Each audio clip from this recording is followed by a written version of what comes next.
gonna start streaming. Let me know if anybody's on there. That's gonna be exciting. If like more than like one person shows on the I love how we were talking about bacon and the sandwich is a fucking bacon It's sandwich. bacon. Yeah. Yep.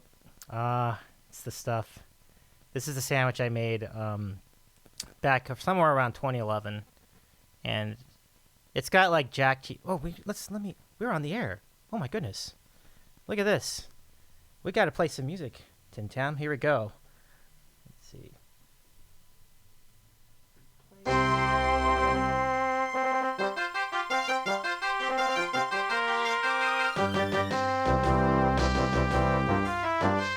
Well, may the 4th be with you, everybody.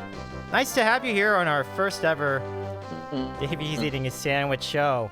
This is the Sandwich Show, and on the show we will talk about food, make food, and do a lot of other stuff. We're going to take your input here in the chat. If you're on the chat with us now, highly unlikely, but if you're in the chat right now, we would really enjoy all of your ideas and input. And so we're going to do our first hour of this program is we're going to bring in our first guest. And I'm very much honored to get him on this program with me. And you see him around a couple of channels. Stop. Okay. But I want to introduce you guys to our friend. You see him on Justin and Elvin's channel and on the Laura Wiley Piano channel. And he is TinTam from TinTam Gaming. How's it going, TinTam? He's excited. He's so excited that somehow his stream all dropped out. I don't know what. That's interesting. Well, let's go ahead and get him back.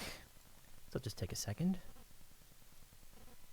We were just having a good conversation before we started tonight. Let's see if we can get him back though. Should be interesting. Should be good to go. Oh, there we go. Got him back. Yep. All right. Yep. Okay. So yeah, let's introduce you once again to our audience. How's it going, man? Yeah, it's going all right. Had to work today. Made some really, really good ribs. Nice. And I couldn't eat them because they were for customers. So. I love the ribs. That's. God.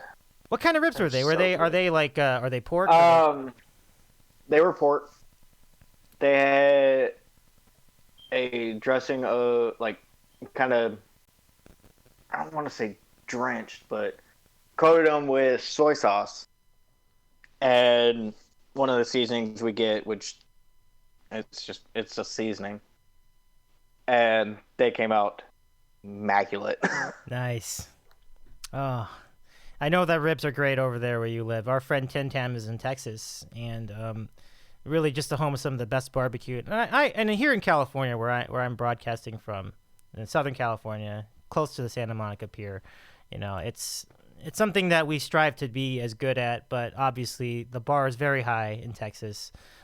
So, like, what are some of the secrets you use? I mean, you don't do them all because obviously I don't want to give away your restaurant secrets. But right, oh yeah, of course. But as far as secrets and keys to good barbecue, it's the sauce. Gotta have a good sauce. But along with the sauce is making sure you cook it long enough. Right. Slow and steady wins the race. You can't rush perfection, and you can't rush barbecue. Yeah, that I've heard that a lot. Like the slow, low and slow. Low and slow. Low and slow. Real slow, really slow. So we're talking like 7 hours or 8 hours. You started in the morning. You even started really early in the morning. Yeah. So that's really cool. Now what kind of my stepdad sometimes will even start a brisket like 3 o'clock in the morning. Mm-hmm. And I'll be ready for dinner. Oh. That. And he stays out there all night in the shed, and it's just, that's mouth-watering. The smells must be so good. Oh, love it. Fortunately, I don't live with him.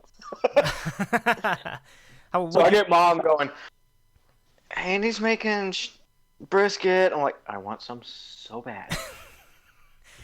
Oh man, Texas brisket just seems amazing. Like, I had it once. when I made when I had a layover in Houston with my sister, and we tried some, like it was just amazing. Like I love that so much. So talk about favorite sandwiches, like that would be a good one, like a brisket, a classic brisket sandwich with just like the perfect zesty with a nice sauce. slaw on it. Yeah. Oh yeah, And the slaw, absolutely, zesty slaw. absolutely. I mean, if you're gonna do a brisket sandwich, you gotta have some slaw. You gotta have some good slaw on there. I'm with it. Yeah. Don't and it doesn't seem like that big a deal. It's a big deal because it can really complement the meat so well. Yeah. So. Oh yeah. Yeah, for sure. So, in addition to the ones that you guys make, like, what are some of your favorite places for like brisket and ribs in your area? A lot of the places I do like going are the little hole in the wall mom and pop shops. Mm-hmm. I'm a big fan, big proprietor of mom and pop shops, little hole in the wall places, because they're rinky dink and nope, they're not known. They're not widely known. Like, we're on the topic of barbecue, like a Dickie's Barbecue or any of that. Like, going to like a little mom and pop shop is a lot better because they put the love. It's not cranking them out like a factory kind of thing. Mm-hmm.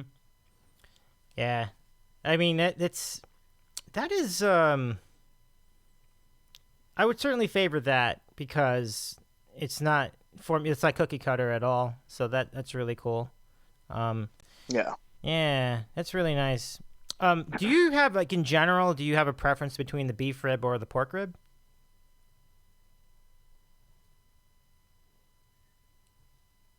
I mean, as a half Cuban, I kind of have to say pork. Yeah. Okay. I dig. Oh yeah, the pork's. Oh my gosh! Remember we were talking about? I was on your pork's channel. always good. Yeah, pulled pork is terrific. The Cuban sandwich is terrific. We were talking about that. Cuban. I remember when we were on I know I go on your channel from time to time because you play some good games on there, and I guess the number one, like, what are some of the cool games? You're on MLB. You had MLB The Show and the Tom Clancy game, and how would you? Rainbow Six Siege. Yeah. How'd you end up doing the rest of that game? Because I know you're doing some sniping with, like, your team, and how did that end up going? You get your wins, you get your losses. Mm-hmm. But when you get used to playing certain, because each character, if you notice, like, I played the same person each time. Okay. Those are the ones I mainly play, or that are my mains. Mm-hmm. I haven't really gone out because I haven't played Siege as long as most people. Like, I barely even started it. Like, first stream I had playing Siege was first time actually playing it. So, getting to the point I'm at now, is just taking the time over and over and over, playing it over and over and over. But need to experiment more, but you get your wins and you get your losses. So, right on. One of my friends is on here, RKO36. He's from my other world, the podcast world. Good to have you with us, RKO. Very nice. Are you a gamer too? Let me know what kind of games you've been into. Aaron's on the program. Look at this. Look at that. Well, look, you just popped in with them TinTam hearts. Look at this with the hearts. Love that. Is that one of the exclusive subscriber benefits, TinTam?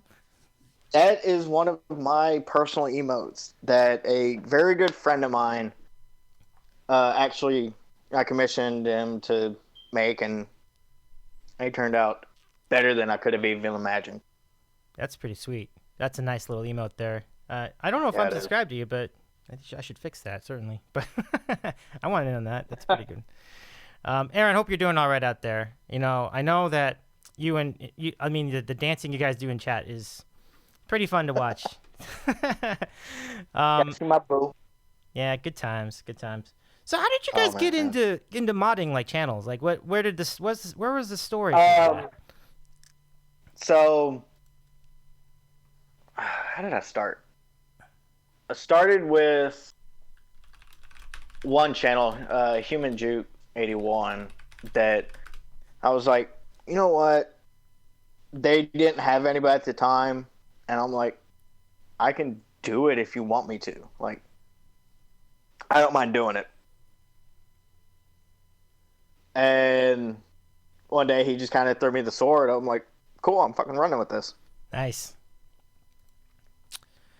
And was that nervous the first time you did a mod, and then like you had people coming in and you were doing shout outs and so on and so forth, right?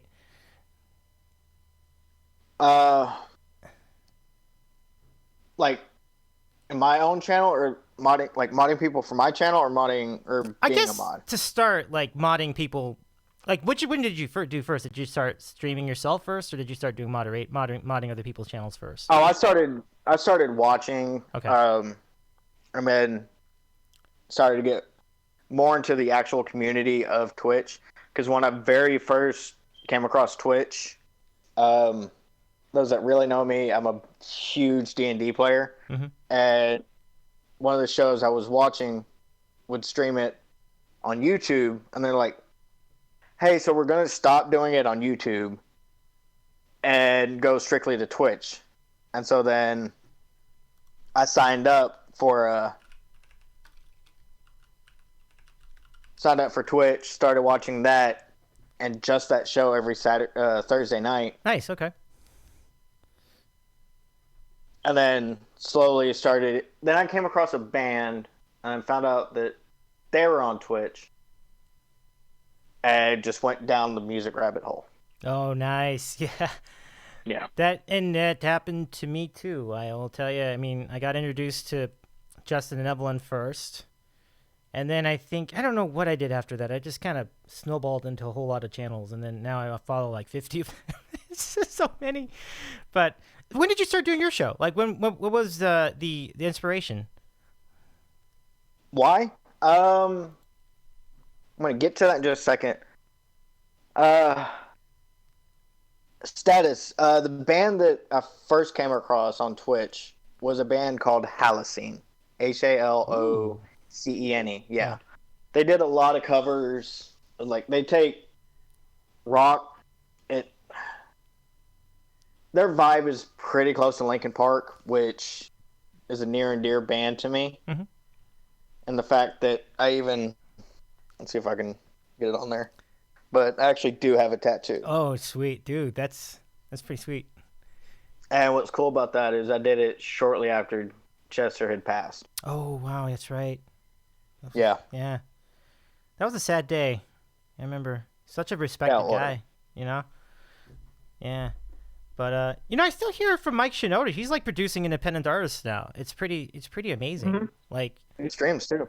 He does. His stream is pretty amazing. His stream is huge. I think I saw like 800 people on his stream one time, and then they all rated a channel I was on. I'll show you what it is in the chat. But let me catch up on the chat first. So he's got some responses here. I'm kind of amazed. Yeah. Thank you so much. Now, Status 12 is my cousin, and he's on Twitch too. He occasionally streams, so I give him a shout out as well. Very nice. It's great to hear from you. Oh, what band? And then I think so. TinTam had his, and I had a couple. Mine are mostly like piano bar artists, so people who do piano bars. So my favorite one. Oh yeah. Justin and Evelyn are like the first one I did, and then the Brookstone Bards, who they're friends with. I checked out them, and then I checked out Human Juke, Danny's channel, Human Juke 81, Laura Wiley, who's a piano bar performer in my area here in the LA area, and then. Oh yeah, she is phenomenal. And I'm not saying that as a mod. I'm saying that unbiasedly, because her hype train is she does different. You just throw the song title in her chat, she plays it. I have done numerous times. I'm like, okay, let me think of some oddball song, like out of nowhere, and she'll end up playing it. I try to stop her. Exactly, Aaron. Exactly. She is queen.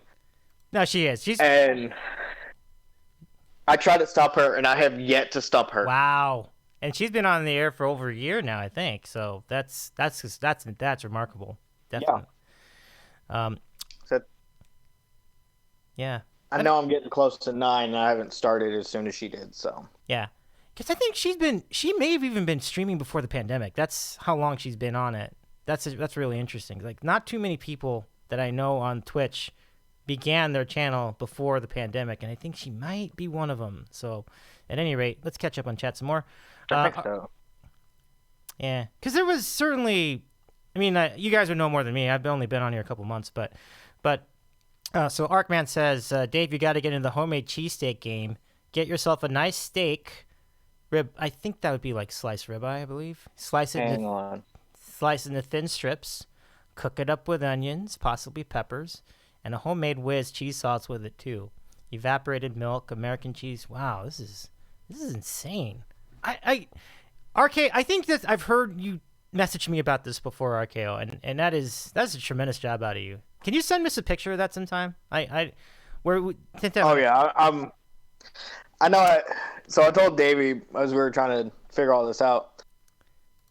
I ate before stream. That sandwich is literally making me hungry. And I had a foot long from Subway, so. And I'm getting hungry now. Come on, dude. That sounds amazing. It does sound. That sounds awesome. That really does. Good. That's a great job out of you, RKO. Aaron has. So I'm way behind. So Aaron said she started. The first person that I started technically modding was that piano chick, because she didn't have any mods. So similar story to yours, TinTam. That's pretty cool. Yeah, and then my cousin Stat is 12. So many bands and artists stream. That's true. A lot of them do. So many athletes. One I remember, I know for sure, Hunter Pence is big on gaming. So really? Yeah, he's on there. So if you're looking for Hunter Pence, a former Ranger, former Giant, he is one of the streamers. Remember there was Astro. Former Astro. George Springer. Would that be it? No. You're talking about Pence. Oh, Pence is a former Astro. Yeah, correct. He is a former Astro as well. That's correct. Yeah, no doubt. I got to know my Rangers, man. I got to know my Rangers. Right on. Let's see. Let's see. It's a tattoo. Like, come on. Jade Tiles joined us. Hey, welcome in, Jade Tile. I think he's also. Boy, that's great. Sandwich eating time. Almost. The sandwich of the week is coming up at the bottom of the hour. 12 minutes away. And so let's see. Davey, you've got a clean audio setup from Status 12. Thank you. This is the product of a dozen years of doing my podcasts. I've just upgraded the equipment over the years. This microphone, by the way, I think a lot of people have jumped on it. This Shure SM7B. I've had this thing for like 6 years, and it's a legend. It's been used everywhere, so it's pretty cool. Let's see. Sandwich Deets, who's eating what? Okay, so can you tell us, TinTam, what kind of sandwich you had? It was a meatball marinara sandwich. Nice. With the Parmesan, marinara, obviously, and provolone cheese on the Italian herb and cheese bread, which that's a TinTam staple. I just love that bread. Yeah, good times. Yeah, I remember when I was young, when I was like 10, I remember the first time having that meatball marinara. And it does taste good. Like, here's like a pragmatic question. Like, is it better to have it without all the vegetables or with all the vegetables? At Subway, it's good with the vegetables. I'm good with them with the vegetables. Oh, yeah, it was. I mean, with vegetables, yes. But it also depends on the sandwich itself. We were talking about a nice brisket sandwich earlier. Mm-hmm. And we just said the brisket, the sauce, and the coleslaw. That's all you need. Mm-hmm. If the flavors match right and they complement and they work well with each other, you don't need a whole heck of shit. Right. But because there is times where sandwiches can get overboard, and I used to work at Which, which is basically like Subway, and I've had people put numerous veggies on there, and I'm just like, yeah, I'll make it, but I am not agreeing with this at all. Yeah, it just depends. I mean, there's a lot of subjectivity in terms of like how you make a sandwich.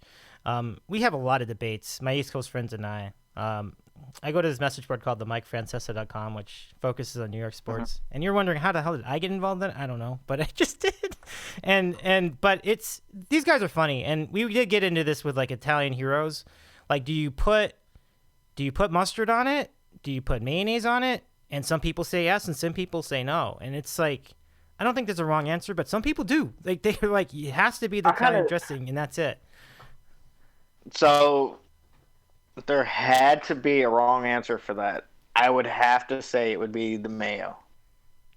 Because if you're going to go with a mayo, then you might as well go all the way and get tzatziki. Interesting. Mustard. Yeah. Mustard can work. Mm-hmm. The right gyro with beef, yeah, mustard might work. But with it being Greek, you really got to get the, what do you call it? Crap, I am blanking right now. Tzatziki, there we go. Yeah, tzatziki. I do like tzatziki sauce. It's really good on the gyro. I don't know if I'd do that on an Italian gyro. That's interesting. Jade Tile says, "Leg gasp, I haven't had a meatball sub in so long. That sounds so good." And it was decent. I can make better, but I mean, I think that I can say that the Subway one's not the pinnacle of meatballs, right? So I mean, you know, that good Italian place, local mom and pop would do it. It checks all the boxes. Is it meat? Yes. Is it a ball? Yes. Is it meat? Yeah, checks all the boxes. Sometimes it's not. Sometimes we have to be careful. So, yeah. So, now, Jade did have 2 McDonald's sandwiches, and I'm all about that. I was jonesing for that Egg McMuffin like a week ago. I really wanted that one, and I finally had in on Saturday. So, good times. And we just made Erin hungry. She just ate, and now I'm absolutely hungry again, she says. Yeah, I hear that. That can happen. Let's see. Oh, yeah, here comes a classic debate. Status 12. Mustard only on hot dogs, yo. Never liked mustard on anything else. I like it on sandwiches, like turkey sandwiches. Depends on what kind, too. Mustard is one of those that you can do different things with. Yeah. Just mustard on a hot dog depends on the dog itself. Yeah. There's a lot of flavor in it. Okay, I'll fuck with that. But if it's just your typical ballpark Frank, then I go with my trifecta of ketchup, mustard, and relish. I don't. Wait, this is for what? This is for a hot dog? So here's the thing with a hot dog. The thing is that now I think what I'm just inviting my family to come on and join us here, but here's the thing with the hot dog. Okay, so I think lettuce and tomato I'm down with, mustard I'm down with. The one I'm not down with is ketchup. I don't do ketchup on hot dogs. So the ketchup is just really for fries. I don't put it in a lot of stuff. I do fries and maybe eggs, but not all the time, not much of the time. So. You don't do. I don't. Yeah, you're not a ketchup on eggs guy either. No. No, okay. I'd rather put other stuff on my eggs. Hot sauce, man. Hot sauce on the eggs. Oh yeah, 100%. What's your choice? Which one do you go with? Cholula. It's a good choice. It's great for eggs. Absolutely. It's great for anything, really. Yeah, it's a solid sauce. Very popular around here too. So just to refresh for everybody, my name is Davey. I eat sandwiches. I'm broadcasting from the west side here in the Los Angeles area. I'm near the Santa Monica Pier. Our friend TinTam's on this side of the screen, and he's broadcasting from Texas. And he's just owning it with the ribs, making the ribs, eating the ribs, sampling the ribs, enjoying the ribs. A lot of good stuff. Trying not to eat the ribs at work. That's not easy to do. So let me say hi to get some shout outs to the other people on chat. Fitness Gal is here. Hey, Fitness Gal. Welcome to the show. Good to see you on the chat with us. And Status, I completely agree. Superior hot sauce. Nice. Who said that? I'm trying. Oh, Status. Status, my cousin. Yeah, my cuz. Good job, cuz. Aaron. This chat is just slowly becoming the Justin Devlin chat. No, seriously, this is kind of like this is very very similar to Justin Devlin chat right now. So oh yeah. Let's see. Ketchup on hot dog is no for me. I agree. RKO. I almost never use ketchup. I get a few with fries with ketchup at most. And let's see. And then we mentioned the Cholula comment. Aaron with a really good call. I prefer dipping fries in barbecue sauce if I'm honest. I like that. I like the barbecue sauce for fries. I must have missed that. Yeah, that's pretty good. I mean, so imagine like you get like Stubbs or Casey. What's the other one? Like Sweet Baby Ray's. You put either of those. Oh, Sweet Baby Ray's. Yeah, that would be really really sweet with fries. So I think it's a great call, Aaron. Let's see. What about ranch and fries? Is ranch and fries a good thing for you? I'm not a huge fan of ranch because I know there's some people that are, oh, ranch is the best. Ranch goes with everything. Ranch does not go with it. Ranch, no. Ranch covered ribs, ranch covered wings, no. But a buffalo ranch dipping sauce could work with the right item. So you need like it's like both, like the buffalo sauce and the ranch and mixed together. Okay, I can see that. I can see that. So probably like half and half. Related question: do you prefer ranch with buffalo wings or blue cheese? Neither. Oh, I don't know. And here's why. Okay. Because ranch is kind of like ketchup, and the fact that with too much, all you taste is the ranch. All you taste is ketchup. They sauce the wings already. The wings already have sauce on them. Why put another sauce on top of them? All right. So if you get barbecue wings, why put ranch on that? You get buffalo wings, why put ranch on top of that?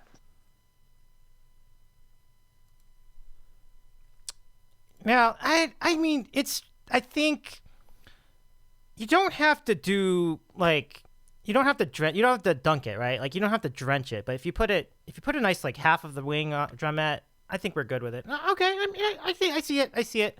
Mm-hmm. You don't want to overdo any. Like I agree with you in the principle of don't do too much sauce on anything.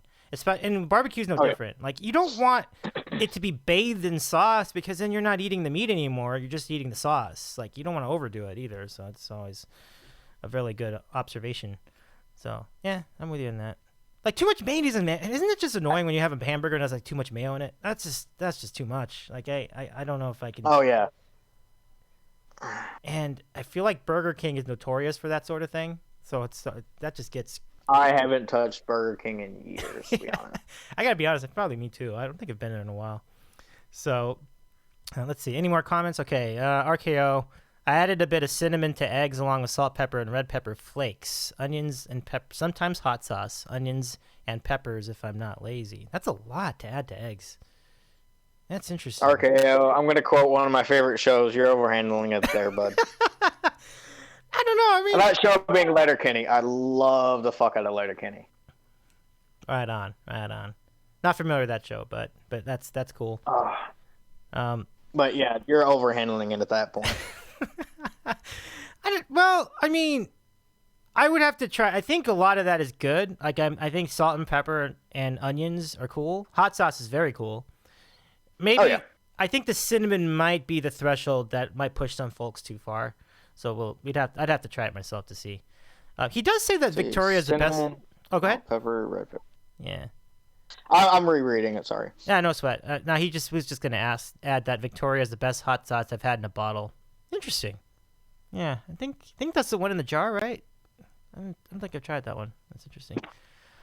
J-Tile, I only ever sprinkle cracked black pepper over eggs.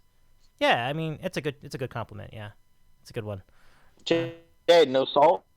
Yeah, I was going to say, like, I would do salt, too. I'll do a little salt. Salt, pepper, and garlic. That's the way to go. Yeah. Cool. I have absolutely no spiciness tolerance, unfortunately. Pepperoni is enough to set my mouth on fire. He added that as well. Even pepperoni, wow. Well, I understand. I can see that. Oh, yeah. Everyone has their own taste. It's just Oh yeah, totally fair point. Let's see, anything else? Erin can't even eat eggs. Says it messes with her stomach. eat just eggs. Okay. Oh, just So eggs. if you were Okay. to have like bacon or sausage or something, Oh, okay, okay. So eggs by itself. Yeah, that makes sense. I think that's how I read that. Is just bacon or just eggs by itself. Yeah, that would be a little awkward without like a bacon on the side of it, or toast on the side of it, or bread, some other kind of bread on the side of it. Pancakes. Yeah. Yeah, All right, I'm gonna. just a plate of eggs. I Yeah. really couldn't do. How do I do polls on here? I'm gonna do a poll on here for our chat. Let's see. Can I do I polls? have no idea. I'm on for mobile. I would like to put in a poll. And the poll would be, what would you prefer? Do you prefer waffles or pancakes? This is the age-old question. I'm excited to hear the results. So go ahead and put that in the chat. Mhm. I'm very excited to hear. And I will explain my reasoning behind my choice. Okay. Opinion on fried eggs inside of burgers. Jade had asked.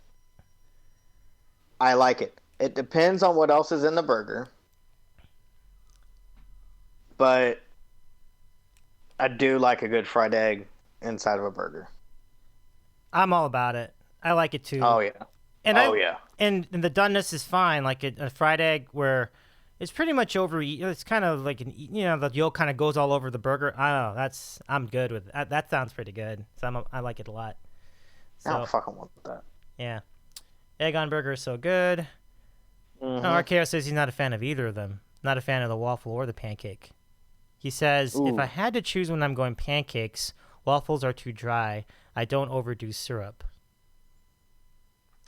Yeah, I would. Okay. You don't ever want to do too well. I don't know. I mean, you do want to do a good amount of syrup. I don't think you want to just go. You don't want to just dabble. I think that needs like a good amount. So, it's an interesting question. I'm not really sure. Okay, so ladies and gentlemen, in this bag, I have for you the moment that we've all been waiting for, and it is the. Wait, I know. Well, okay, we'll do without the music. Sandwich anyway. of the week. Of the week. I was supposed to play music with that, and this is the music. The music goes like this. It goes. Can you hear it? Yep.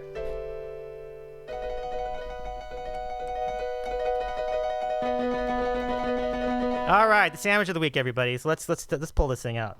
I got this from my local place called Bay City's Deli. It is in the LA area, Santa Monica, just a few blocks away from the Santa Monica Pier. And this, it's already smelling really good. This is what we call a godmother with the works. I'll just show you the close-up of the logo. Can you see that? Can you see that? I didn't position that correctly.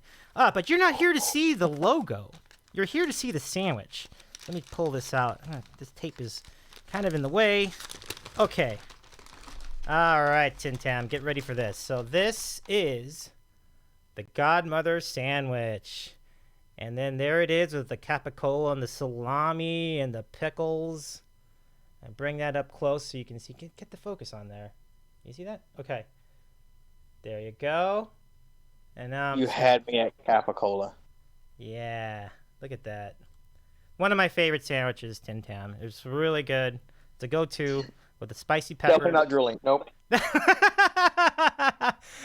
Oh, yeah. So there's your sandwich. Oh my lord. It is, and this bread is amazing. It's baked in house. It's a ciabatta. It is just a fantastic sandwich. Again, now what I need is a napkin. Here's a napkin. All right, guys. So I know this is going to be meta for a lot of you.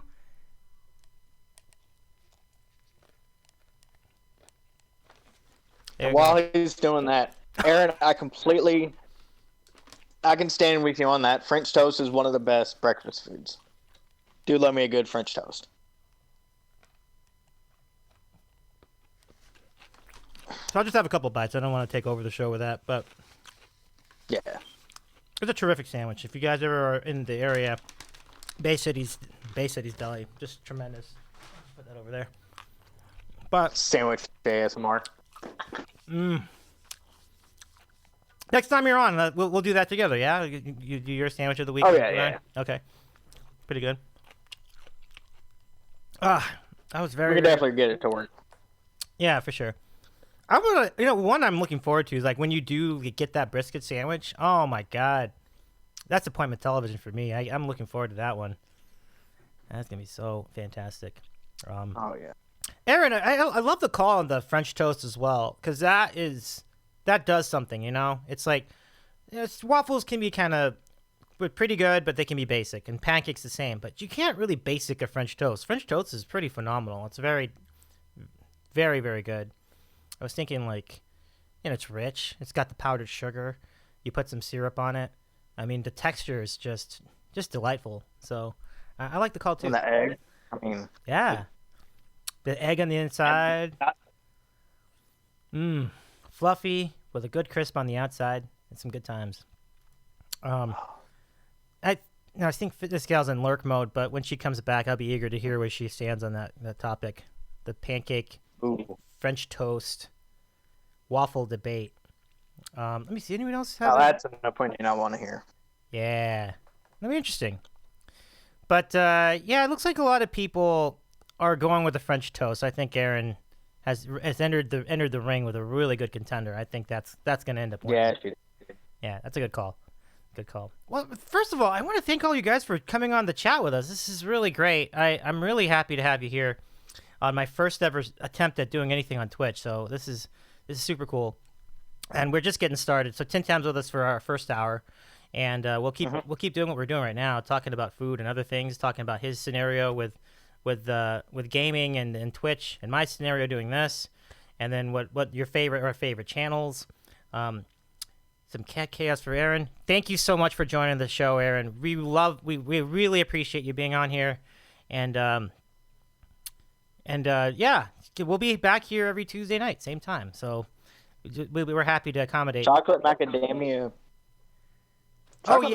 pancakes. That looks pretty good. Sounds interesting. So Jade Tile saying, I'm afraid I have to side with pancakes because I have sentimental pancake memories. And yeah, chocolate macadamia. I feel that. Oh, please share me. Oh my goodness. Okay, so let me just my Instagram is Davey's eating a sandwich, so there's no mystery there. If you got anything like that to send to me, I'm like that one guy that will actually enjoy it, because I know a lot of people go, "Oh, why are you always taking pictures of food all the time? That's so annoying." But I love it, so please send that to me. I'd love to see what that looks like, Jade. If you have that, send it to my Instagram. That'd be cool. And we'll keep going. So yeah. And I was gonna ask you, TinTam, like, what is your favorite overall sandwich? Like, what's your favorite that you can think of? Like, this is my favorite sandwich. Is there one that stands out? Oh, favorite sandwich. Damn.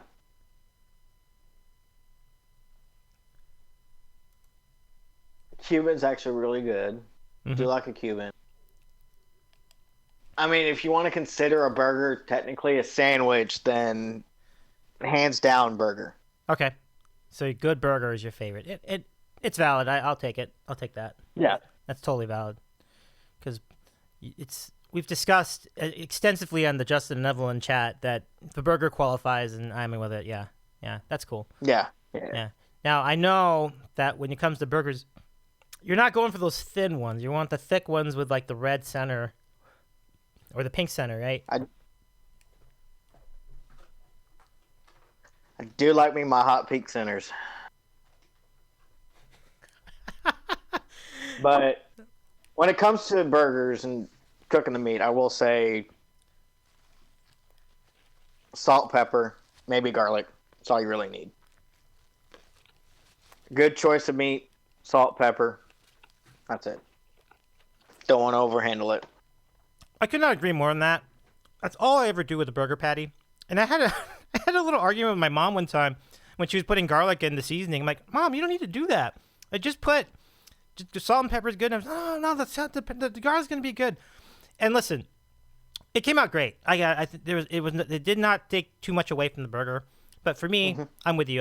Salt and pepper gets the job done. And I always like to do a lot of pepper and a little bit of salt. But either way, it's a good call. Yeah. I'm talking more like for those that like do salt, pepper, garlic, this, just a abundance of spices is like at some point you're gonna overhandle it. And when it comes to steaks, when it comes to grilling, really, simple is key. Simple is king. Yeah, 100, absolutely, and I completely buy into that with steak. I know some people have like seasoned salt, which I think it's good, but I find that the seasoned salt's better with chicken than it is with steak. Steak, you don't need to do a lot with it, just like you said, like just salt and pepper, like a good kosher salt, plenty of pepper. But the only thing is you got to do a whole lot of it to get the crust you want, and then you put it and you sear, then you broil, and it's just fantastic. So yeah, that's all you got to do. Status 12. That's where you got to go to find go to the corner burger restaurants that you find randomly. Sometimes you find some good finds. Yeah, 100%. Oh, of course. 100%.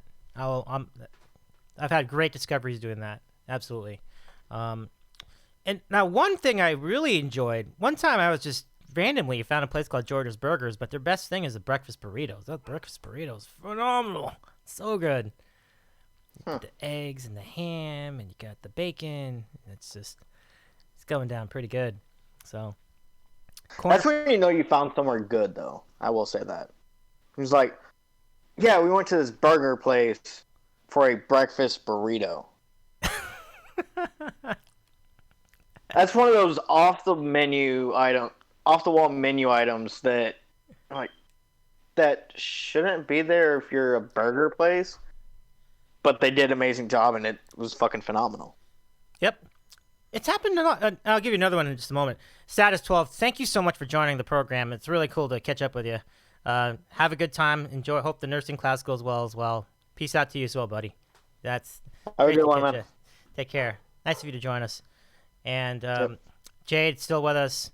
Yeah, and so another good one is deep into LA, like almost downtown. It's a place called Dino's Burgers. Dino's Burgers is known for their chicken and fries plate, and this has this red glow to it, and it is amazing. Hi, Aaron. Welcome back. It is amazing. In fact, I'm going to take a moment to look for it. Let me see if I can find... Do I have it? I don't. I have to make one. Okay, never mind. I thought I was gonna have this. Okay, never mind. But what I was trying to do is I was trying to find like I want to do a actually maybe I can do it right here. We'll call this capture. Maybe that would be good. Or maybe edge capture. That'd be good. So yeah, TinTam, I'll show you what this looks like. All right, so it should work out fine. So I'm going to add the capture, window capture, give me a new one, and it'll be perfect. Excellent. Okay, so Dino's Burgers. This is going to be an important fact. This is going to be important for like my, come on, give it to me. Give it to me. Oh, I should do chicken. Okay. I need a better picture than this. Well, I'll do this one. Yeah, there we go. I'll do this one. Oh my God! What the hell? What the hell is that? Okay. You can't even. Oh. Yeah, just continue. Oh, okay. Never mind. There it is. You can't. Oh, you're actually seeing it. Oh, okay. Yeah. So that's the one. Yeah. So so that is it. So check it out. So there. Let me go back. This is oh, they're so small, these fixed photos. Here you go. Maybe we can zoom in on that somehow. Yeah, you see that? Isn't that just amazing looking? Like that. Of course, it's so small. I wish I had a bigger one. I know. Give me a bigger one. There you go. That's bigger. That's better. There you go. It's a little close up of it. So this chicken is just tremendous. Like it's so good. And then they have these things called DUI fries. You see that right there? Works, bud. Pastrami, cheese. And I think carne asada on top of the fries. It's insane. So. Oh, that's what I'm talking about. Yeah. Oh man. That'll be a gut buster for sure. Gotta love me a good carne asada. Gotta love me a good carne asada. Yeah, so good. The chicken fries are invading my privacy because of that error. Craving poutine. Yeah, poutine's good too. That's clutch. I actually haven't had. I haven't had poutine. I'm aware of what it is. I just haven't had it. Oh, okay. You should have it. It's good. Like if you're familiar with like cheese fries, it's pretty much that. Yeah. It's pretty solid to me. Like the gravy. Yeah, it's just one of those like I just have not had it Got it. I'm in the South. Like we're way away from Canada. Yeah, I know what you mean. Like I don't think there's a whole lot of No. authentic ones around California either. It's like not a common thing. Uh-uh. But I've run into it occasionally, so I like it. Yeah, pretty good. What's a city you would like to go to see, like specifically for food reason? Like, so for example, like what if you wanted to get poutine in Montreal, or what if you wanted to go to New York for pizza, or if you wanted to go Chicago for Chicago pizza, something like that. Chicago for a dog. For a hot There dog. you go. Yeah, Chicago dog. I mean, I'm gonna hit the obvious one of Philly for a cheesesteak. Yeah, there you go. That's it. That's it. They got some good ones, and gosh, so many good spots. And they've got kind of like what Status was saying about the burger spots having like corner spots for Philly cheesesteak. That's where it's at too. Like you don't have to go to the big name guys. Just go to a place like on the corner, and I'm told it's really good. Like Oh yeah. yeah. But one that kind of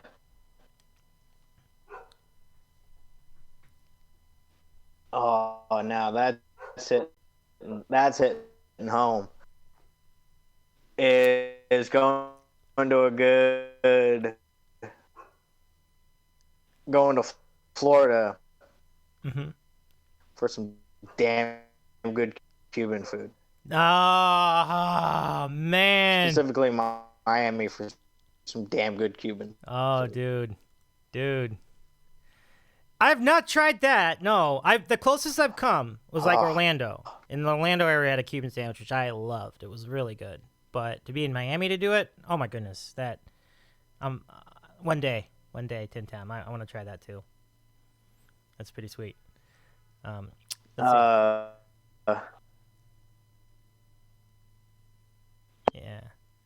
So let's see. I'll catch up with some chat while you start drooling over the sandwiches.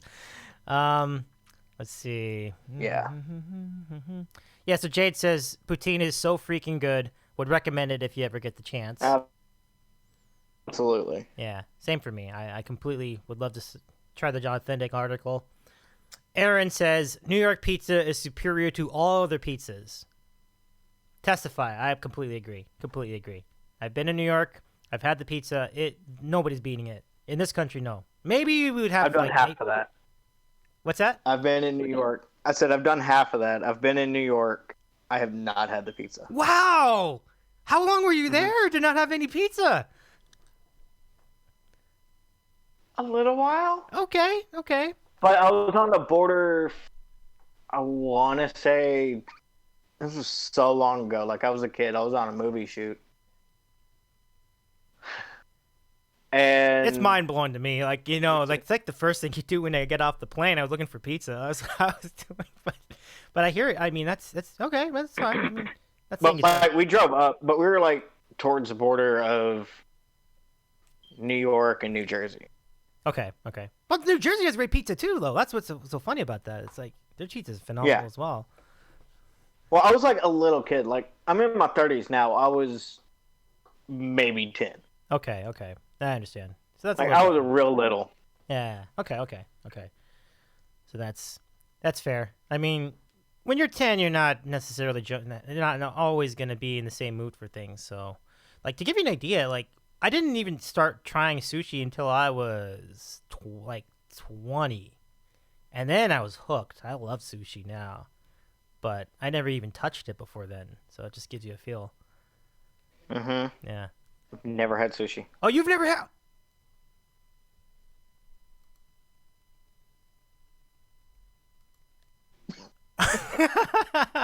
You just... And here's the reason why. Okay. And I've tried to...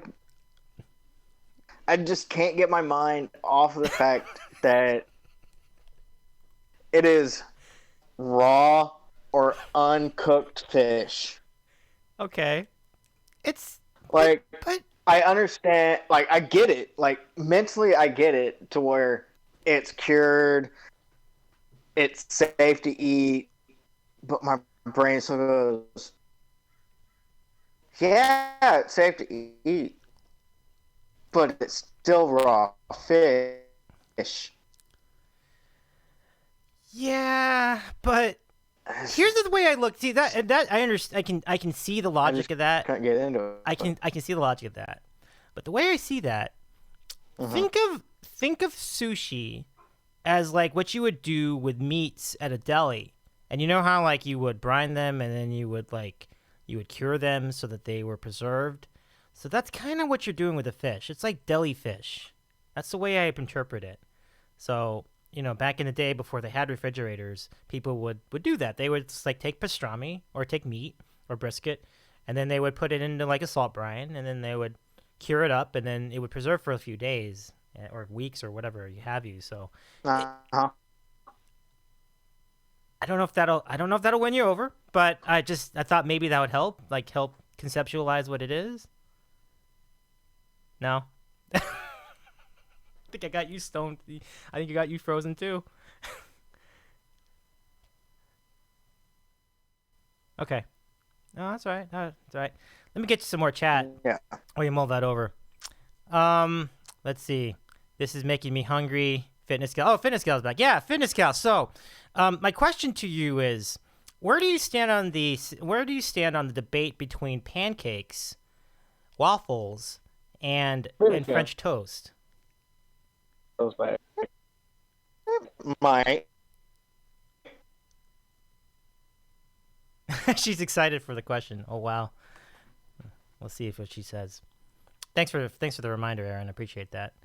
Oh, she's big on waffles. She's a waffles gal. French toast. Yeah. Okay. Pretty good. TinTam, you seem to be dropping out a bit. Let me just wait. Can you hear me there, TinTam? Oh, can you hear me? Can you hear me, TinTam? TinTam. Davey to TinTam. Come in, TinTam. Hello? Uh-oh. He's frozen.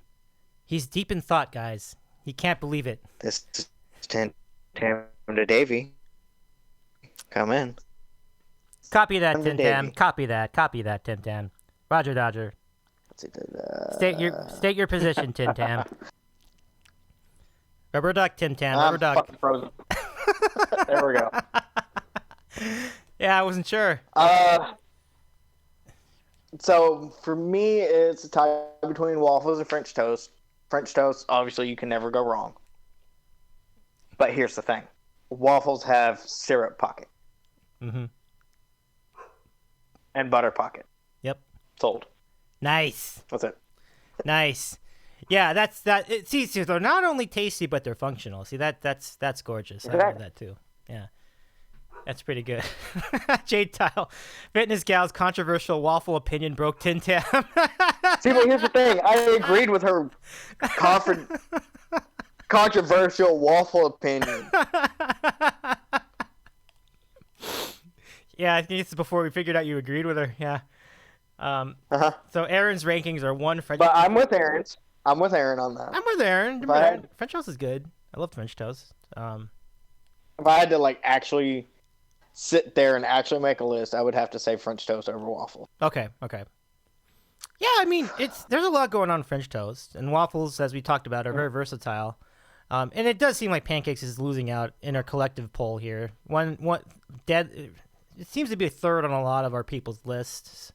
And it's not to say that I don't like Pancakes. It's just that I think I agree. That's just that I might put Pancakes above waffles because you can do bad waffles more than bad pancakes. That's kind of my feeling, because waffles can be dry. They can be tasteless depending on who makes them.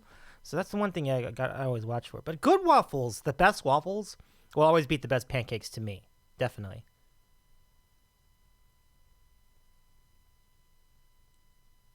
Yeah. But, here's a question for you. Oh, go ahead. Another point to waffles. 3 simple words. We're all waiting in bated breath. That's 3 simple words. Uh-huh. Chicken and waffles. Yeah. Yeah. Oh my goodness. So TinTam, next Chicken time. and waffles. Nice piece of fried chicken. I think I lost. I love it. I love it. Well, there we go. I think that's a good place. That's a good way to finish off. So you ended on a high note. That's awesome. Chicken and waffles is a major winner. Thank you so much, man. I really appreciate you being my first guest on this program. Absolutely, Davey. And it's been an honor, and I do appreciate you reaching out to me saying, hey, I'm doing this. I want you to be the first. I really do appreciate it, man. The pleasure's mine. Thanks so much, man. All right, well, I'll see you next time, man. All right, buddy. Absolutely. Thanks so much. Have a good one. All right, take care. Oh, dude, that was fun. So TinTam, our first guest ever on the Davey's Eating a Sandwich show. This is really cool. Aaron says, I appreciate you making him the first guest. I appreciate him being the first guest too. I really enjoyed that. Like, this was really fun. And let's say goodbye one more time. I'm gonna go a segue to our next guest. But have a good time on your next show too, by the way, TinTam. That should be good times. So we'll see. We'll go ahead and get going. So I got about 5 minutes until our next segment. This is there I am. Look at me. but we can catch up and chat while we wait for our friend. He's already here. Holy shit. Okay. Okay, Kev, I'm gonna get you. Give me a second, Kevin. I gotta get all this stuff worked out. All right, Kev. So I'm gonna wait for Kevin to get on here, but let me catch up and chat first before we get there. I think I had a lot of bad waffles compared to good pancakes. Unfortunately, that's from Jade Tile. I agree. Aaron says pancakes aren't bad, but they're boring. This is kind of similar to the waffles. Like, if you make them, you can make them very boring. If you don't season it right, you don't have enough butter, it can get really boring. Jade Tile, chicken and waffles. I agree. Jade Tile, it was a fun interview to watch. You guys are awesome. Thank you. Jade, thank you so much. I really appreciate that. It's really, really, really cool. And TinTam saying thanks again. TinTam, you rock, dude. Thank you so much for doing this. I really had a lot of fun chatting with you. I had a good feeling we would have a good discussion, given your taste for food is very much on point, similar to what a lot of us are in our various chats. So much fun. Thank you. And best wishes to your channel as well. TinTam Gaming, if you're looking for him there. And Kev, I'm ready for you. Go ahead and turn your camera on at this point. There we go. Which means that it is now time. Please, everybody, if you guys are still on the stream, please stay with us because we'll continue this discussion. We're gonna get into the topic of things you want to go to now that the pandemic is starting to maybe get a little better and things are starting to open up. And I'm going to introduce a lot of you guys to my longtime co-hosts on my other show, my podcast, Dave is the City. So let's do it here on what we call America's favorite moment in Twitch broadcasting. Do the dance. It's time for random questions. Good stuff. With Kevin on the Cape. And we're back, and so is Kevin. There he is. How's it going? Oh my goodness, it's been a while. Kevin, welcome to this new show. How you doing tonight? Great. How's it going, Dave? Oh my gosh, it's going great. Holy crap. I have people on here already. It's unbelievable. Some of my friends from the Twitch world are here. Aaron is here. Jade is here. TinTam, we had on as our first guest, and he's on the chat now. Some of our friends from the board world, or your world, and my world. RKO is here. Nobody else is from the board world yet, but maybe they'll join us next week. But this has certainly been a tremendous start. You sound incredibly happy. Yeah. I just thought this was going to go. I thought this was going to be a disaster. I just thought, all right, I'm going to come on. No one's going to show in the chat. Or I would get overwhelmed and something would go wrong. It'd be like a technical issue or something like that. But this has been weeks and months in the making.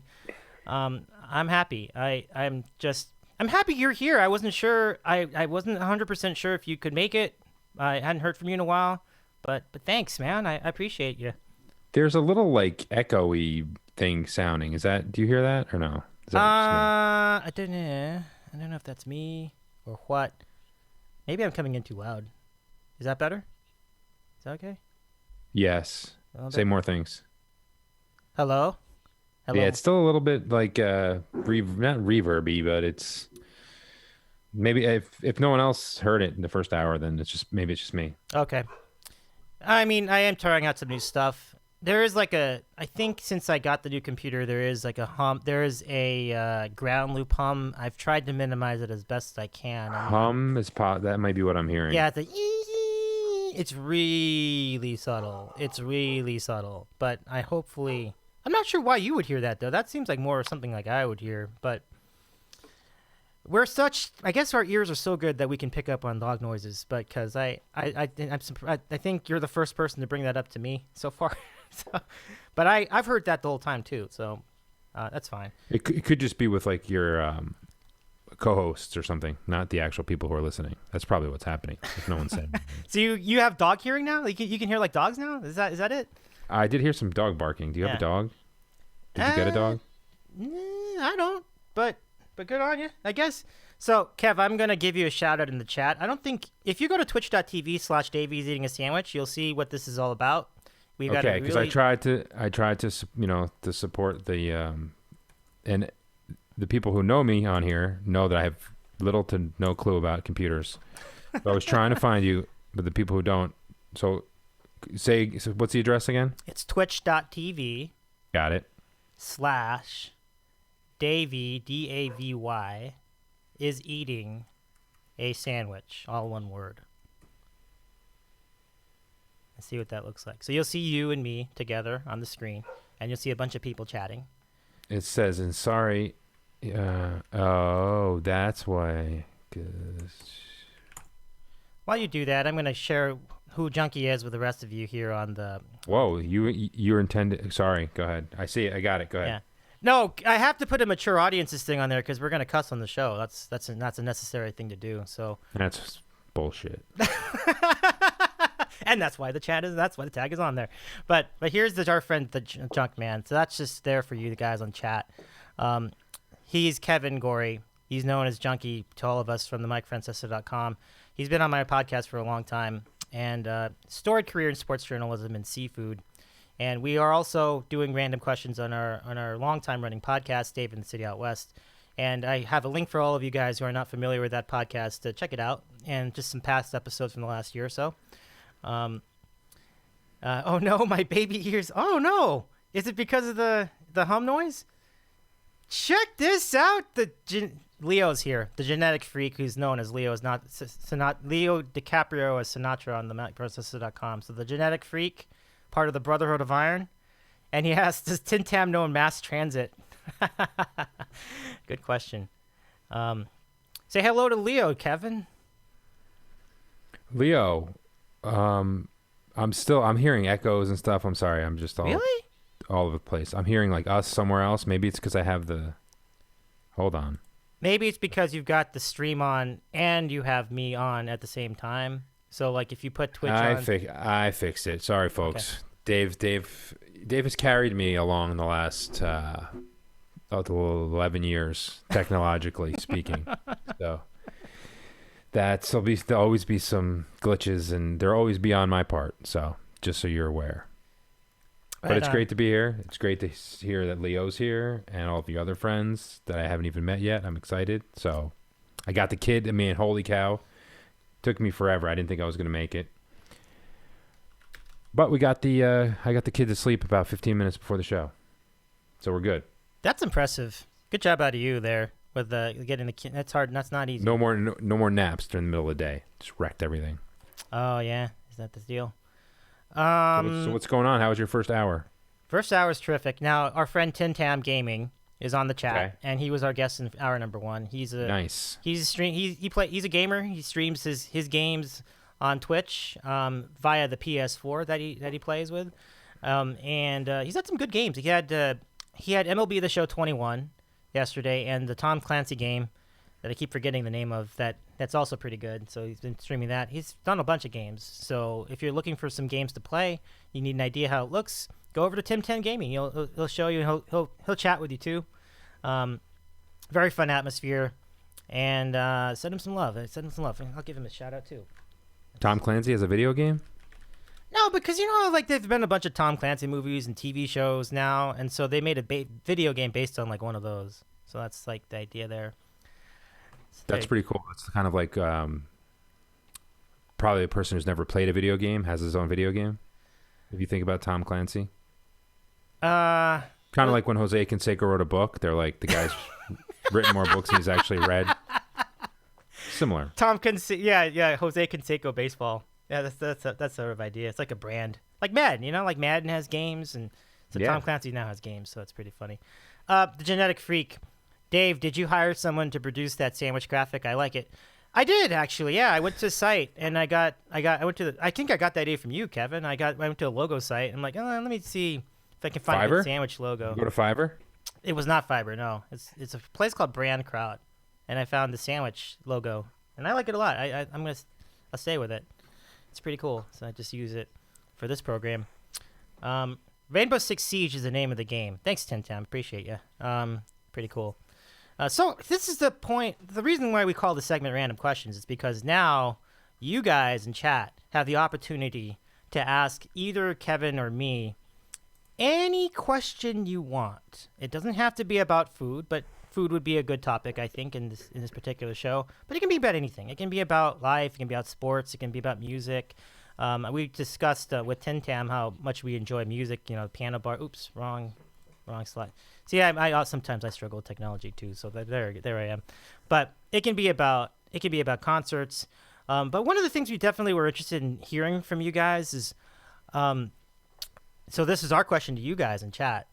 What is the first place you want to go to, or what are some of the places you want to go to now that they're opening back up? Like restaurants you've been to, food festivals if that's applicable. I don't know if they're going to do them in your area, but any of those things that you've missed, what are you looking forward to going to as they open back up? Let us know in the chat if you could. All right. So, yeah, what? Let's say your birthday is like coming up and your friends are like, hey, we can get together. We've all got our shots, whatever. Places you can go outside, especially where you are, Dave. Where's the place you're going to go? The first spot. That's an awesome question. What kind of cuisine, or maybe you have a specific spot you want to plug or something. But yeah. Yep. So for those of you tuning in late, my name is Davey, and I'm eating, and my channel is called Davey's Eating a Sandwich, and the reason for that is because of this. Bringing tooth for power. That's what I'm doing here. And I got it all over myself. That's not a surprise. I won't do that frequently on the show. That would be bad television. But, all right, so first question for you, Kevin. Which do you prefer? This is our question from the last hour. Do you prefer pancakes, waffles, or French toast?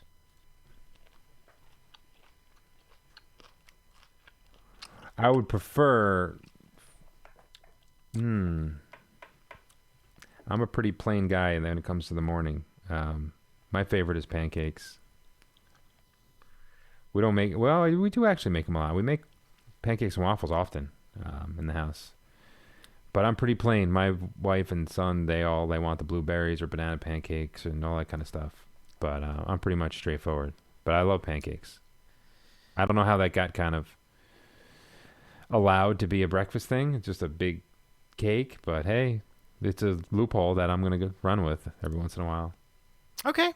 I think you were you would have been in a minority in the last hour, though. A lot of people were vouching for waffles and French toast, so it's interesting. French toast is really good. It's tricky for me. Your peeps don't know that I don't eat. I haven't really come across with a good French toast without eggs.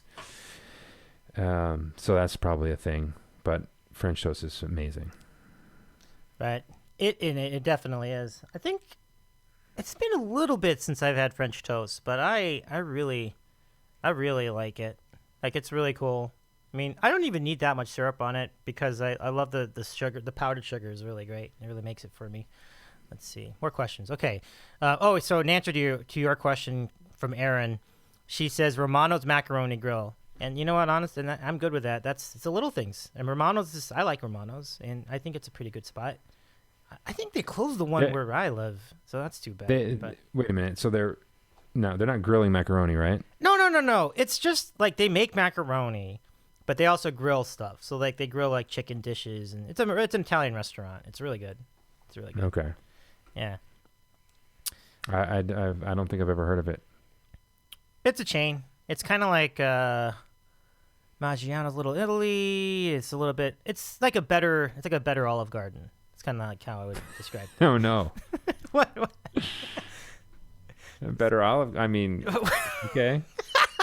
All right. Yeah. So let's continue. Okay, Jade Tile. Question: are Smucker's Uncrustables a sandwich or a ravioli? No, I think it's a sandwich. What do you think?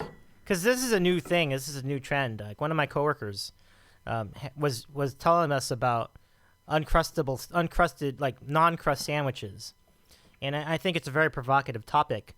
But is that an actual sandwich or a ravioli? No, I think it's a sandwich because unless it's like a pastry crust, I don't think that's what it is. I think it's just regular bread, right? Jade, can you let me know? Like, interesting question. What do you think, Kev? Is that still a sandwich to you? I have no idea what you're talking about. Let me see if I can. This is gonna those of us new to the program. This is a response I get a lot from our friend Kevin on the Cape. Yeah, it does happen, folks. I have no idea what Dave is talking about. It occurs at least 3 times an hour. Smucker's, I'm aware of the brand. Kevin, the good news for you is we now have facilities to show you what this looks like. Oh, really? Yeah. So. This is exciting. Yeah. So here they are. I'm gonna show you one of them. So they kind of look like this. So what I'm gonna do is I'm gonna show you the where am I? Yeah, here it is. There you go. So it looks like that. You see that? So that's. Oh, I do see it. Thaw and eat. Wait, so. So you see it's crimped on the edge, and then you thaw it and then you can eat it. So they tend to put like jelly in there, and this one has hazelnut spreads, which is kind of interesting, like Nutella. That's pretty interesting. Okay, well, going back to our esteemed questioner, that's not a ravioli. I mean, ravioli is. It's just not a ravioli. I don't know what that is. It looks pretty gross. I don't think it's a sandwich. I think it's. I don't know what it is. Show me that picture again. What was that? Peanut butter and. Oh sure. It is over here. Well, this one is hazelnut spread sandwich. I can show you. Yeah, I would run far away from that. I wouldn't. So to answer the question, it's more of a sandwich to me than a ravioli, even though it's kind of stuffed with something. But it's sort of like, it looks almost like a pot pie of something. Yeah, I kind of thought like pita pocket, but it has regular bread. It looks like, so I think that's on the board. So, all right, yeah, cool. This from Leo. He says that looks like a sandwich, Dave. Not that Subway crap. Subway's not that bad, but this is from Bay City's Italian Deli in Santa Monica. That's where I got that sandwich. So I'll show it to you again. I'm not gonna eat it. I'm not gonna eat it. I'm just gonna show it to you this time. So there it is. There's your sandwich, and then I'll show you the other one, just so that I can illustrate what it looks like. The inside looks like. There you go. And I'll just do a close up of that. Dave's. Oh wow. Okay. That's got a lot of issues in it. I know. Got a lot. Is that like shepherd's pie on top of pastrami? What on earth? No, it's just an Italian hero. It's Italian hero. It's all the typical Italian hero stuff. It's got lettuce and tomato on the top, sure, but it's a classic Italian hero with ciabatta bread. Quite a good sandwich, I must say. You're the expert, man. Okay, so let's see. Leo says waffle maker, one of the best gifts I ever got. Oh yeah, that's so fun. Do you have one? I bought one for my wife a few years ago, and it came with a one of those awesome Prop 65 warnings because it came from California, and everything that I guess causes cancer in California. Yeah. So everything comes with one of those warnings. So she's like, you got to send this back. Yeah. So I sent it back and got another one, which also had the Prop warning in it, but I got to it before she did, and I just threw the piece of paper away. So we probably all have cancer, but whatever. The waffles are awesome. It's a great gift. He's right. Whoever said that, it's a terrific gift, and it's cool things. When we have, well, not lately, obviously, but when we have a whole bunch of people over the house, and that have stayed over for a holiday or something, you just kind of have breakfast for everyone and just put that there, and they have their own little like waffle station. It's awesome. Cool. It can be really. And I think I live for the waffle stations at. Well, this is in the before times, pre-COVID. I live for the waffle stations at hotels. Like some of them would have a waffle station. You would just hop into just lobbies, right? Now you weren't even staying at the hotel. You would just kind of hop in for breakfast. Well, I mean I won't reveal that detail. All right. So, that was Leo with that comment. He also has a question. He asks, "Does Junkie own stock in Post-it notes?" I do not own what? Oh, maybe it's that's what we're getting at in the back. Okay, that was. So I do not own stock in Post-it notes. Those are index cards, actually. Those are colored index cards. Okay. So they're not. They're like, ooh, all these get fancy. I thought I was buying just white index cards from Amazon, but I guess I got confused. And I've got all a bunch of different colors. And You could play some amazing game shows with those cards. Well, it actually works out good because I'm writing something. I'm writing something, and it's to correspond to different scenes I have to write and different characters that are in different things. Oh, you're really you're really committed to the screenplay idea. This is exciting. Imagine my desk is kind of like where everyone's looking. Mm-hmm. It's a really far to the wall behind the computer, and this has got closets, so there's really not conducive to hanging like notes and stuff to like while you're typing.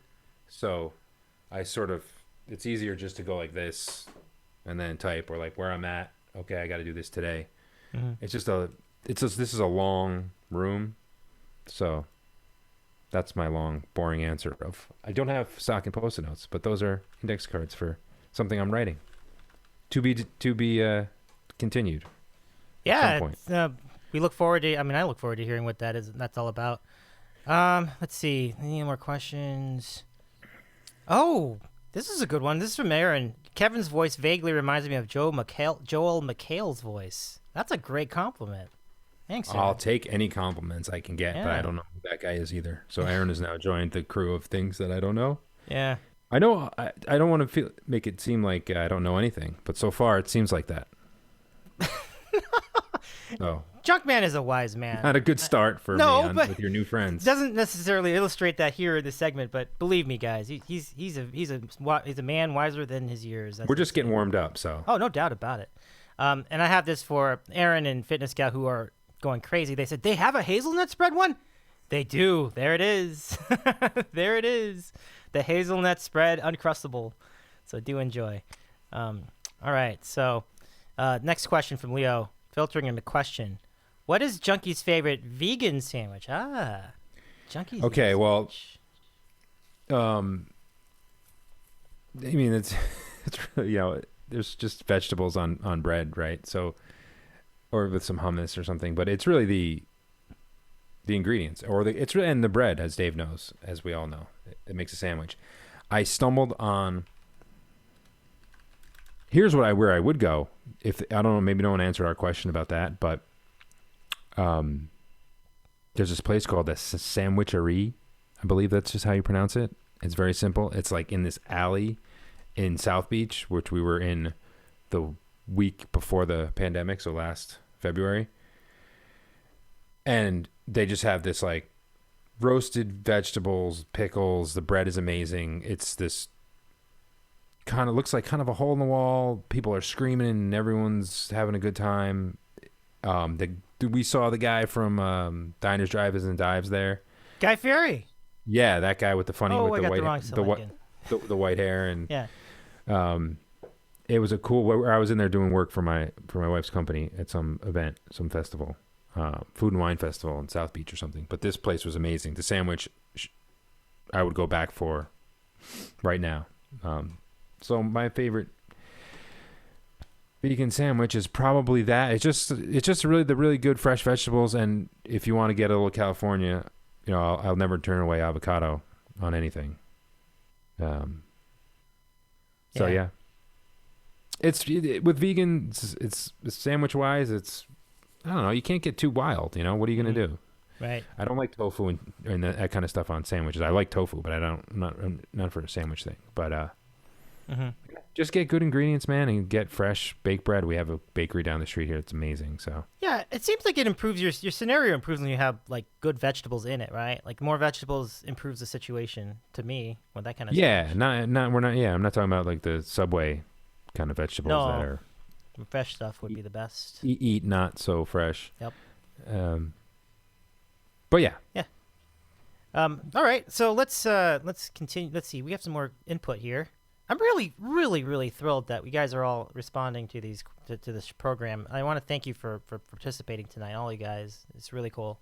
Let's see. We do have some more questions though. Oh yeah, the genetic freak had a really funny line. AKA Leo. He says, worst part about that, Dave, the hotel lobby waffle machine, is getting stuck behind someone who doesn't know how to do the waffle maker. And Junkie, you know what we're talking about. I mean, that guy, he's kind of staring at it, and he's like, hey, you turn it over, and then you put the thing in there, and you're just like, you're just like, we want the waffles so badly, and you're kind of waiting that out, so.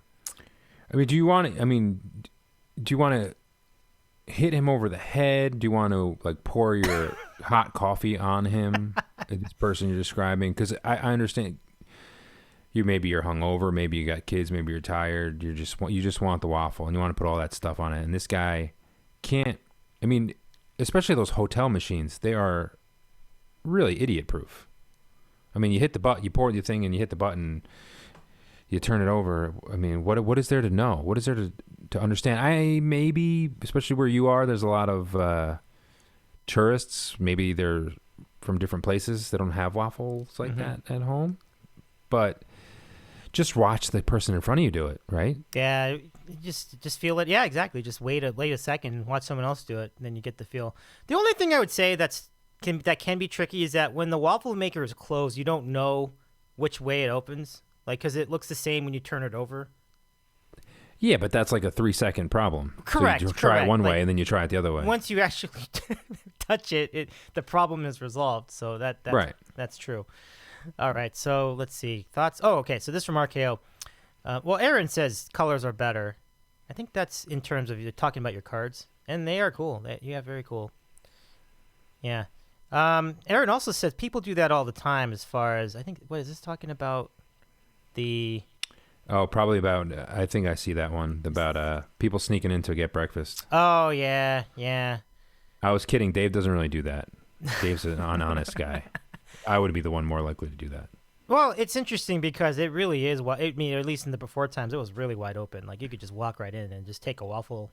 And so, yeah, but people do that all the time. Yeah, it's true. People did it all the time. And so many people are mad that the hotel I work at closed it down because of COVID. You have to do that, though. Like, buffets, especially like a year ago, buffets and things like that, Aaron, like that absolutely had to be closed down. Like, it's just too many things could go wrong in that scenario. So, makes sense. Too many things to go wrong in a normal time. Yeah. So if it was problematic then, it would only be that much worse, with the pandemic. Let's see what else we have. RKO. Okay, so following up on what we were talking about over the weekend, thoughts on Medina Spirit. My last name is Medina. My name is David Medina, and Medina Spirit was a fairly decent odds to win the Kentucky Derby, 15-1, which is not outrageous. Like, that means you're not the favorite, but you're kind of in the middle of you're one of the favorites. So, because everybody's familiar with, from all of my friends were familiar with me, and they were loving the idea of him being in there, and everybody was putting all of our friends and me, we all put bets on Medina Spirit to win, and he won the race. That was such an exciting time, Kev, and I messaged you about it too, and it's quite. I was thrilled. It was thrilling, and I just couldn't forget, like, people messaging me coming out of the woodwork, friends I hadn't heard from in a while, like, "You're Medina Spirit," and that was awesome. I really enjoyed that. So, it's cool to see that vision realized. But Kev, what are your thoughts on a guy named Medina Spirit winning a Kentucky Derby? It's classic Dave. Bet on horse names or colors or jockeys, first cousins twice removed, and you win. That's why I stopped gambling on horses, because I knew all this stuff and I would always lose. I knew how to read the daily racing form. I knew the lineage. This is a long time ago, so it's all these people have now passed away. I mean, the stuff that I still know some of the jockeys and the trainers and stuff, but I haven't been really into it. I was betting on horses every week for 15 years, but that ended 10 years ago probably. But yeah, you would have all this game plan. You'd be at the track, and then somebody would come in and they'd be like, that horse is my confirmation name. I'm going to bet on that one. And that horse blows everybody out, wins like 50-1. And you're like, God damn it. Yeah. It's tough. So congratulations for you. No, for not thank just you, your thank name, you. but for actually winning some money on it. Oh, yeah. It was a nice win. And RKO was in on it, too, I see. Won a few bones with that bet. Nice job. Dude, the best you had... 15. You said it was 15-1. Yeah, I think which is so. Surprising with that trainer and that jockey. Yeah. They're literally the two best from what I can That remember. just fueled me more. Bob Baffert being involved, I'm like, oh my goodness, we have to take a chance on this. So we did. It was pretty awesome. That's good. I'm glad that you. That's pretty. I bet you a lot of the board cleaned up because of you. Yes. They probably all bet on it just because they're like, well, this guy has got the mush of all mushes. Something's got to work. I'm sure people did think that the horse was going to just drop straight in the dirt and. Well, it still would have been fun though, even if that happened. But it was even better that he won. That was really cool. Like I just wanted to participate. Like I was anything that he did, like first, second, or third, would have been. But I didn't bet on one place show. But if it still would have been fun, even if he hadn't won. Just made it even better. So it's pretty cool. Yeah, that's awesome. Thanks. All right. So anything else? If you guys are new to the format, just write the word question followed by the question itself in our chat, and we'll answer it. Any other comments you want to make? You can also answer the question from our friend Kevin as to what place are you looking forward to going to once it reopens following this pandemic closure. Let us know. We'll address those here on the program as well. Do we have about half an hour to go? Okay. Let's see. RKO. No, we got that one already. Let's see. Technically speaking, ravioli is specifically a pasta, says Aaron. Yeah, that's definitely true. Let's see. Anything else? Go ahead and send those in, guys, while you do that. Let's see.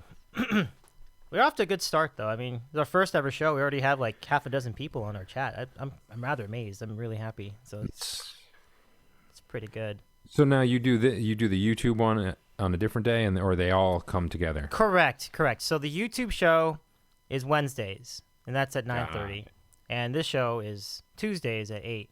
And the reasons for those time slots are just based on like scheduling it so that they kind of here on Twitch. You can what we do is after we're done with a show, we can actually schedule our next show, meaning we can host somebody else's channel. So what happens is all our friends in the chat that are with us right now, we get to basically go to somebody else's channel, and our stream will end, but then we'll migrate over to someone else's show in progress, and that's what we call a raid.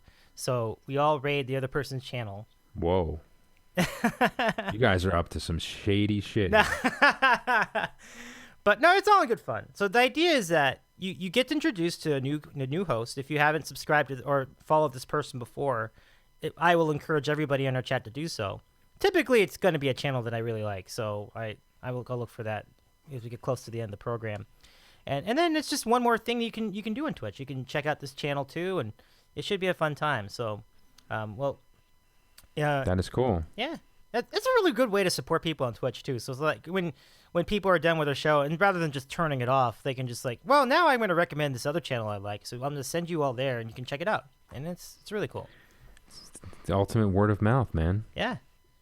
And apparently the word of mouth has gotten our friends to this show without anyone rating us here. So I'm absolutely floored, guys. Thank you. This is super cool. Did you ever hear the adage that the success of a program is like 20%. The program, like working on the show, and 80% of your effort is in promoting it. You ever hear that one? I think that sounds like something you just made up. No, I read that somewhere. But the point of that is that word of mouth and getting the word out about something is a huge component to success. And I think it's that definitely has made an impact. Like I mean, the saying is fine. I feel like you made up the numbers though. I feel like you just made up the percentages. Oh, I don't know. I just read it online somewhere. I didn't actually. Yeah. Yeah. See, gotcha. I knew it. We do have some input though. We have some questions. Let's see. Jade Tile. Took me so long to think of an answer. I think I want to visit Seattle for PAX West again when the pandemic is over. That's cool. I think that would be pretty fun. Are you familiar with PAX West? No, I'm not. Shockingly. Shockingly. Jade, if you'd be kind enough, if you'd be interested in elaborating. Is it a restaurant? No, I think it's a festival. But, yeah, go ahead and share that with us, Jade. I'd be interested to hear a little more about it as well. I'm not completely familiar. I feel like it's a festival, though. Aaron is back with us. Aaron, feel free to put in some questions. That's ERIN. Yeah, PAX is a convention. Okay, cool. It's a convention. Nice. That is cool. I like conventions. I miss the California Extreme Gaming Convention a lot. Retro arcade games. I just love that one so much. I had so much fun. Every time in Santa Clara, California, further, up north about where the 49ers play. But just every classic arcade game you can think of in your lifetime, Kevin. Mortal Kombat on down, all the way down to like Pong. Like all the classics are there. NBA Jam. Like it was a good time. Pac-Man. Like there's like 5 Pac-Mans. There's like super cool. Dig Dug, absolutely. Leo has Dig Dug. Good reference right there. Dig Dug is a good one. Classic. I remember the first time I played Battlezone over there, which the controls are very interesting because it's not like there are no joysticks. You just have 2 flight sticks, and they only go up and down. And you have to figure out how to get the tank to move based on 2 levers that only go up and down. So the way that works is that you have 2 of them here, and then you push both of them forward to make the tank go forward. If you want to rotate, you tilt one this way and one backwards. One forward, backwards, and it rotates this way. But if you want to kind of do a hybrid of them, then you leave one hand up and you do this one. You put this one, and you kind of start going at an angle. And it takes a while to get used to how to move a tank that way. But that's like fairly close. I guess that's fairly close to how you do an actual tank in the military. So that's really fun. Yeah, Jade Silas says retro game sounds like a fun time. It really is. I can't recommend that one enough. That is a really fun. And there's like 800 pinball machines in another room. So if that wasn't enough, you got like all the pinball you can eat. It is so good. Like so much fun. You can spend like days there. It's only there for like a couple days, but you will make the most of those couple days. Like it's a really cool time. And then they have like talks. They have talks about video games. I think one of them was about the development of NBA Jam. Like so the guys, Tobias and whoever who made the game had like a discussion on that Q&A. There was one about Gottlieb, the people who invented Qbert. So that it was a really fun event. And for those of you who follow Twitch Music, there are like bands based on video games that play at night. That is a party. They have video game based bands. It is way cool. That is a super party. Like you can trade video games. You can trade your Nintendo cartridges for Super Nintendo. You get your Genesis for Ataris, and you get your PlayStations for like Atari Lynx, and you can go on and on and on. It's just so much fun. So let's see. Okay, let's see. Leo, my sister was a waitress at the time. I stole her tips that were changed to play Pac-Man at the hardware store. Oh my gosh, you lived the Pac-Man fever, huh, Leo? He says he was an addict. It's hard to not be an addict to Pac-Man back in those days. And I was just like at the tail end of it. Like Pac-Man was like dying, but it was at the tail end of Pac-Man fever, late 80s, but early 80s, it must have been dope. Mid 80s, late 80s. What? I like must have been early 80s. That's dope. You like using your references with the time period you're talking about? That's pretty funny. RKO says, as far as the controls of Battlezone, that's how moving actually tracked machining. That's how moving actually tracked machinery works. Yeah, I think that's right. I think that's pretty accurate. Aaron says I was more into playing Galaga at the diner. Galaga's an awesome game. That's like my dad's favorite game. He loved Galaga. He's a huge Galaga person. He's a huge Galaga fan. And it's kind of like Galaxian, but it's like way better than Galaxian because you could like do like 2 missiles instead of 1. You can join 2 ships together, and then you can shoot a whole lot of stuff. Like it's a good game. That's a good one. Yeah, Leo loves it too. Good call. Galaga was at our diner too. Yeah, if you ran a pizza place like in the early 90s or the late 80s, Galaga was gonna get it done. Like that's a good game. You'll have people there all the time. That's a good game. That's a good one. Kevin, it doesn't sound like you're into the retro games as much. I have nothing to contribute to video games. Are you surprised that Leo's into it though? Like, I think that's really cool. I didn't realize Leo was a classic gamer. That's pretty cool. That's fine. Yeah, that's great. Yeah, I love that. Leo, that's pretty cool. Nothing surprises me from the guys from the board. Nah, Nothing. that's true. That's true. Nothing will ever surprise me. I'll ask this question for the chat. What was your highest score in Galaga? And whoever, if you're not on if you haven't 7. 7. That's funny. I don't know. I think mine was like, it might have been like 100 something. I'm not sure. I remember one time I had a really good. They report like your shooting accuracy at the end. So this is not a game for like James Harden, but it's a game. But they tell you what your shooting accuracy was during the game. One time I did really well. I think it was like over 50%. But many times it's not. Yeah, that's a good question. 50%. That's like Shaq free throws, man. That's not good. But it would be good as a field goal percentage. I guess. Are you being guarded by someone? They're shooting at you. You have to dodge Who's shooting them. at you? The ships in the game, like the aliens are in the game, are actually shooting at you too. Oh, it's aliens. I was trying to figure out what the heck Galaga means. Yeah. Well, like so Galaga. In fact, I don't know if I can do videos on this thing, but I can show you Galaga because I think you haven't seen it. No, for sure. So I will show you then on my screen capture scenario what that looks like. Give me a good one. There's a good one. Okay, so I'm going to. So here's what that looks like. Come on. There. So that's Galaga. You see, there's your ship in the bottom, and you see all the little bugs and aliens are kind of formulating in the information, and then you're moving your guy back and forth. But here's the thing: you cannot move it up and down. You can only go side to side. So you're stuck on that one row.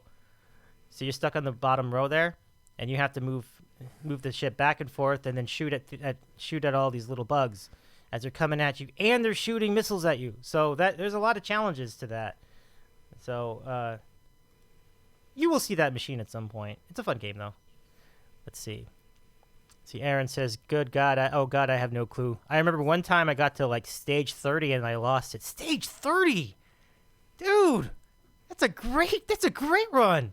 Holy cow, those bonus rounds must have been fun. Like, you must have been all over it. You must have been just feeling it that day. You remember that episode of Seinfeld that had, like, George, like, trying to get his Frogger machine back because he had that high score. And he had the high score. There, and it just stayed there for over 15 years. JLC. High score. JLC. Or G, sorry. GLC, yeah. George Louis Costanza. Oh, that stage 30 is serious. Wow. That's pretty good. J-Tile. That was great. That was a good episode with those guys. Yeah. Let's see. J-Tile. I was the type of kid who would sneak into the arcade part of pizza places and button mash to pretend to play the game when the intro animations ran. Oh, that so you look like you're a pro and stuff. That's pretty funny. Yeah. Yeah, that's what you have. But when you're out of quarters, that's like a good thing to do. I don't have any quarters. I'm just gonna pretend I'm playing it. That's pretty cool. That's fun. That sounds like fun. Leo, when I got... Doesn't sound like fun at all. You're pretending to play the game? It's just feeling it out. You want to feel the joystick. Okay, it feels like this. And then maybe you put in a quarter and you start playing. I don't think it's too outrageous. But let's see. Leo says, when I got Atari, I had the Pac-Man Ghost patterns memorized for the first 40 boards. That's pretty wild because, like, if you figured that out on your own, you're a pro. Because, like, a lot of people, I think, eventually just started, like, seeing them printed on, like, papers, newspapers, and so on, and then they just, like, use those patterns. But if you worked out the patterns just from playing, Leo, that's pretty boss. That's pretty sweet. So, yeah, you'll go once you because there are patterns like they only go a certain way. So after a while, you figure out like your pattern. When you say patterns, you're talking about like your route. You literally can calculate an exact route in the Pac-Man to get through the maze and finish the level. It's pretty amazing. So once you figure out the feel for that, you can go really far in the game. Now I'm not that good, but I salute all those who are. And then Aaron says I never got past level 30 ever again. Well, that's a great run though. Seriously, too bad they didn't have Twitch back then, right, Aaron? Because like you wouldn't that have been a great Twitch stream? You would have been like that would have been the best VOD. I would have been like thousands of views on Twitch if you had like streamed that. That would have been really really fun. So let's see. Leo probably tried the quarter on a string. He's using slugs. That is fun. Let's see. Yeah, Jade, I feel you there, Jade. I do. I see he had no quarters. I just wanted to fit. Yeah, exactly. Like you just kind of wanted to kind of move and groove with the crowd. I'm with you. Well, that makes more sense. That's a much better explanation. I mean, I think that's we all want to fit in. Yeah. That's I'm with you on that.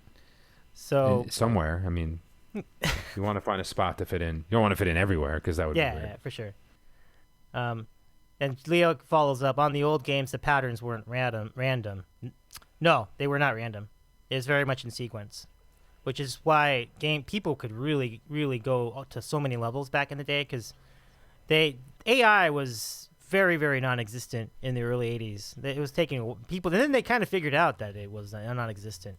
And then that carried over to game shows, and that's another podcast, but we'll get to that later. Aaron says, "Oh yes, feel the joystick. That can't possibly be taken the wrong way." Yeah, that's pretty funny. I got a kick out of that. Let's see. RKO. Cruisin' Exotica was always my favorite arcade machine. Yeah, Cruisin' USA. I was no good, but it was fun, he says. Yeah. Those driving games are fun. 90s driving games. Because the more realistic they get, then you get like force feedback on the steering wheel. It's pretty cool. That's a good game. I like that game too. All right, so we have really fit into Twitch so far. We got all this talk about food and video games. Like we're really hitting the screws so far. But Kev, I do want to get you back into our conversation as well. Let's think. Question: what was the biggest Exacta Junkie ever hit? Okay, there we go. We'll get you back in. There we go. Now we got Junkman back in. This is a different kind of gaming. Who was that? 'Cause that was Leo. All right. Well, I'll try to do the quick story because I think you know the story, Dave. Okay. But the biggest Exacta I ever hit is also was responsible for me graduating college, and that's a true story. I graduated college at 3 credits shy, moved to Denver. I shouldn't say that. I didn't know I was 3 credits shy. I thought I had graduated college. The long story, hopefully somewhat interesting, is I find out I get a letter. This is a long time ago, people. Very long time ago. I'm an old man. And a letter, not an email, saying you still have to you're 3 credits shy. How would you like to finish and get your diploma? And I was like, what, are you kidding me? Turns out I took the same class twice, but that is a whole other story. I was a little bit messed up back then. I write a 30-page paper, send it back to the professor, get a B+, whatever. He's like, great, now you just have to pay for the class. And I was like, you got to be kidding me. It was a lot of money. It was like $1,500 back then or something. My friends would go to Vegas every year for the Super Bowl, and I went along with no money. I had probably enough. They paid for my plane ticket from Denver. They were coming from New York, and I had like $200, which is no money in Vegas. I mean, that's like nothing. So I was like, I'll go to the race book because I could spend $5 on a race, and I'll drag my money out for the whole weekend. So I picked a horse. I was like, I want, the 11 and the 1, just like genetic freaks asking Leo. I went up and I that was when I didn't know a lot about horses. So I said, 11-1 Exacta for $5. Then, so I just got it. And then I get to the back to my seat, and I'm like, I forgot to box it. You're always supposed to box it, which, means if whoever wins, the 11 or the 1, go first and second, you win no matter what. Mm-hmm. So the 11 could be in first or second. So, but I didn't do that. So the 11 had to win. So I look up, and the 11 is like 71-1.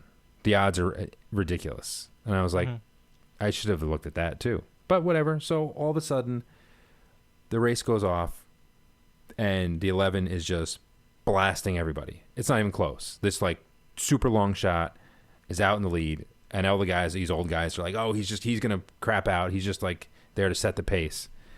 But it doesn't happen. He's winning. It's not even close. This horse, by the last turn, it's not even a question. Unless he fell down, he wasn't gonna lose. So I was like, oh, cool. Where's the 1? Because that 1 had to finish second for me to win. And the 1 and the 7 are battling. It's like they're going back and forth for a second. And he was also a long shot. So there's these 2 long shots now. And this is not, I can't even make this up. The 1 and the 7 are battling for second. And the feed goes out on the screen. Because, the sports books, they're all, you've been to Vegas plenty of times. They're all feeds from other places. This was like, I think this was Oaklawn Park in Arkansas. I'm not 100% sure. Mm-hmm. The feed goes out, and I was like, oh my gosh! And these old timers are like, don't worry about it. Just wait a couple minutes. It'll be final in the computer. So you just give them your ticket, and if you won, they'll be able to let you know. Mm-hmm. And I was like, oh, cool, thanks guys. So I go, give him my ticket. It spits it out, like it's not a winner. He puts it in the thing, and it just spits it out. And I'm like, oh, I might have made a mistake. I didn't see the end of the race. I don't think maybe I didn't win. He goes, no, you won. You just have to pay taxes on this. This is an IRS ticket. And I was like, what? Wow. And he said, yeah, our rules, we have new rules with the horses. If you win over $1,000, you have to pay taxes. And I was like, oh, yeah, sure. Get the form. Now I'm trying to act like this happens to me all the time. And so I was like sitting there, okay. And, so I said, sir, before you get the form, can you tell me how much that paid? And he looks down and he goes, you got $2,850.25. And I was like, excuse me? And as like I said in the beginning, I'm 22 or 3 and I have no money. Yeah. My friends had not even gotten there. They were flying in that night. So I watch him count out 28 $100 bills and then a 50, and I give him the 50. I just like, here, that's for you. And I took the $2,800. I put like half in each fist in each pocket, and I remember I'm going straight to my room. And if any, back then I was like, if anybody even looks at me wrong, I'm running, like thinking the people are gonna.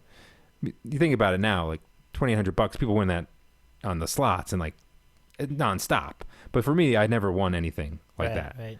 So I go right up to my room, I take $1,500 out, count it out, put it in a little rubber band, put it in the safe in the room, and I was like, I just graduated from college. Nice. Because I didn't have the money to pay for that course. And then I had another $1,300 left. My friends came that night. We went out to dinner, and I gave them the money for the plane that they had gave me, the plane ticket that they bought for me. And they're like, no, don't worry about it. You can pay us back months from now. We don't care. And I'm like, you better take it now, because it might not be here tomorrow. So I had a grand left for the weekend, and that was the weekend of the Pats Rams first Super Bowl. Yeah, I remember that story. I remember you talking about that. That was the beginning of the story. So the Pats Rams Super Bowl, this started the whole weekend, and I just couldn't. It's the only weekend in my life I never lose. I never lost. I would walk past the roulette table and I'd be like, black, and it would be black. My friends would be like, let's go to, we're going to dinner, and they're still playing craps. I'm like, all right, I'll just put $20 in a slot machine. All of a sudden, boom, like $500.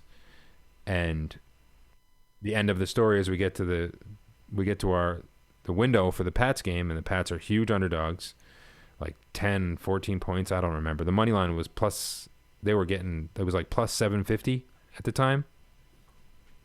And I bet a whole bunch of money on the money line. And what inspired you to take that? See, I didn't follow up on this last time.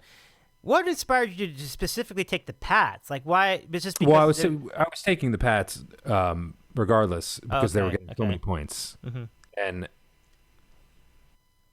we like I said, we got these tickets to the Super Bowl party, and you got these tables, everyone's having fun, and so many people are from California, and they're like, where are the New England Patriots from? Is that Maine or Vermont or New Jersey? And I'm like, it's Boston. Like, come on.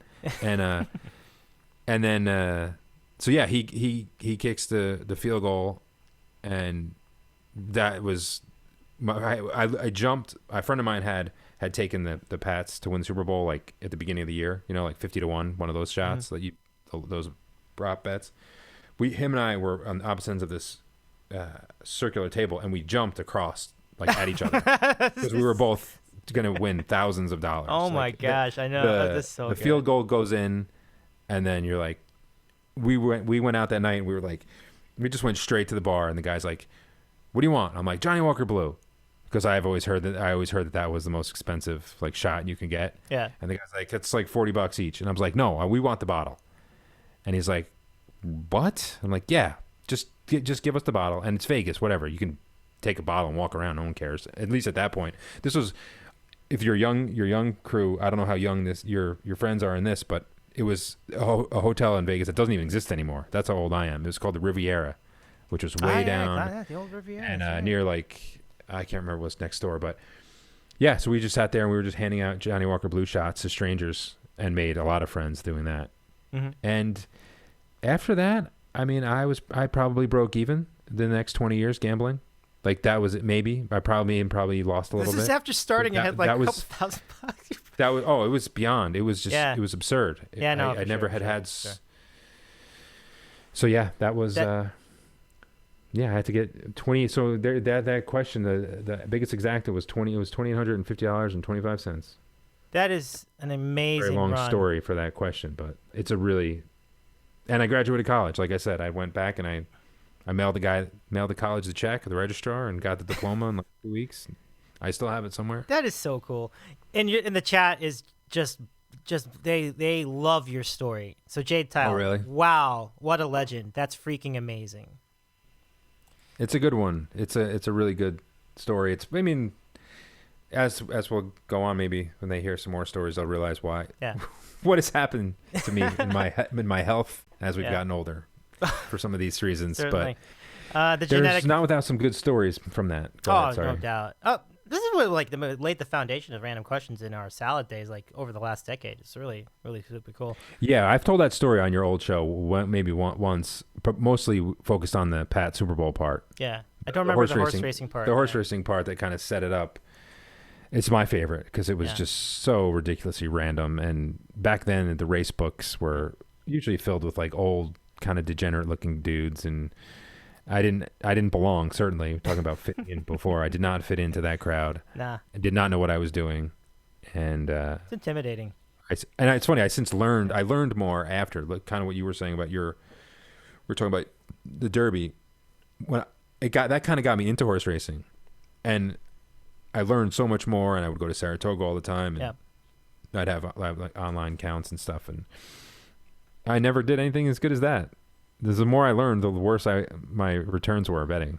It's remarkable how our beginner's luck can be like in that scenario. I think I was really good at craps like the first week I ever bet on craps, and I've never come close since that day. Yeah, I can believe that. So that's probably I think Same that would idea. be a big beginner's luck, big time kind of game. Yeah. So yeah, everybody's just commenting on how great your story is. Leo said it's a great story. Aaron said, "Wow." RKO said, "That's why you're using green." That's right. That's right.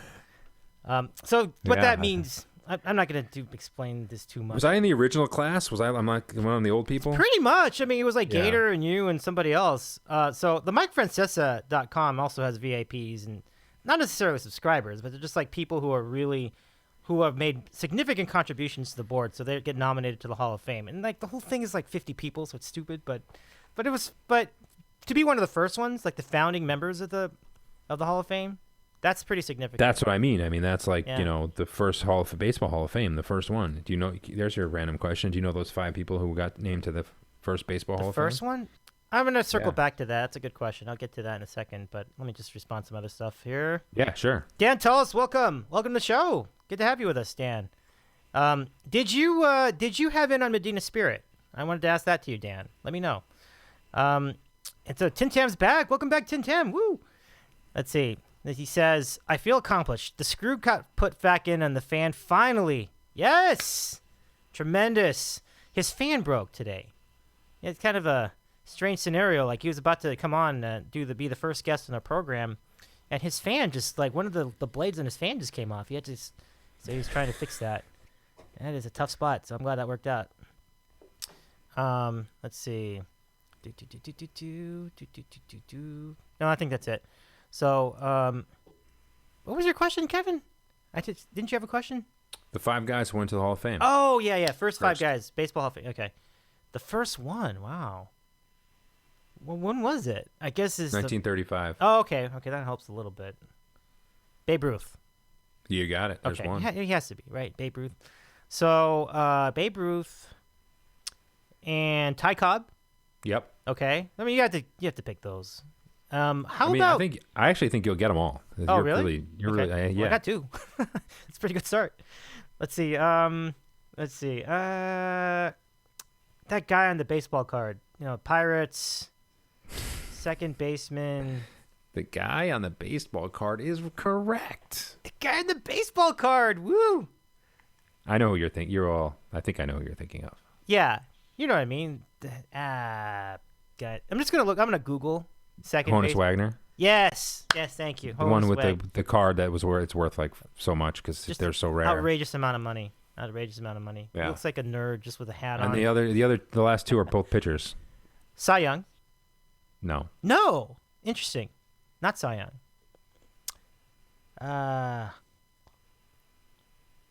Well, if it's not Cy Young, then who would it be? I guess in 1935. So, Whitey Ford was newer than that. So that's like Whitey Ford wasn't even born then. That's what I'm saying. Like he's after that. So I can't use him. No, you cannot. Now I don't think it was Lou Gehrig because Lou Gehrig he might have still been just maybe right around the time. But Gehrig isn't in one of them, right? No. Okay. I think that's pretty close, but no. Mantle definitely not, because his career is like the 50s and 60s. First Hall of Fame was 1935, so it wasn't any of them. Interesting. Not Mel Ott, right? That would have been... No, they're both pitchers. And you said they're both pitchers anyway, so that doesn't count. So I got 3 of them. That's pretty good, but... That's solid. Yeah. Christy Mathewson and Walter Johnson. Oh, okay. Walter Johnson, yeah. That's the guy I was thinking, like, if there was going to be a pitcher, I thought that would have been it. But I was just not quite getting there. Okay. So I was waiting for some other guy. Some other guy? You gave me another minute. It would have been some other guy. Let's see. So Dan, did you? So yeah, Dan, did you end up having it on Medina Spirit? I didn't get your answer on that. But anyway, let's see. Smug Jerry SJR is here. Smug Recco. I'm confused. I thought this was a show for food. Maybe you're just hungry. Go figure. By the time he parachutes into this show, we're talking about baseball. That's just hysterical.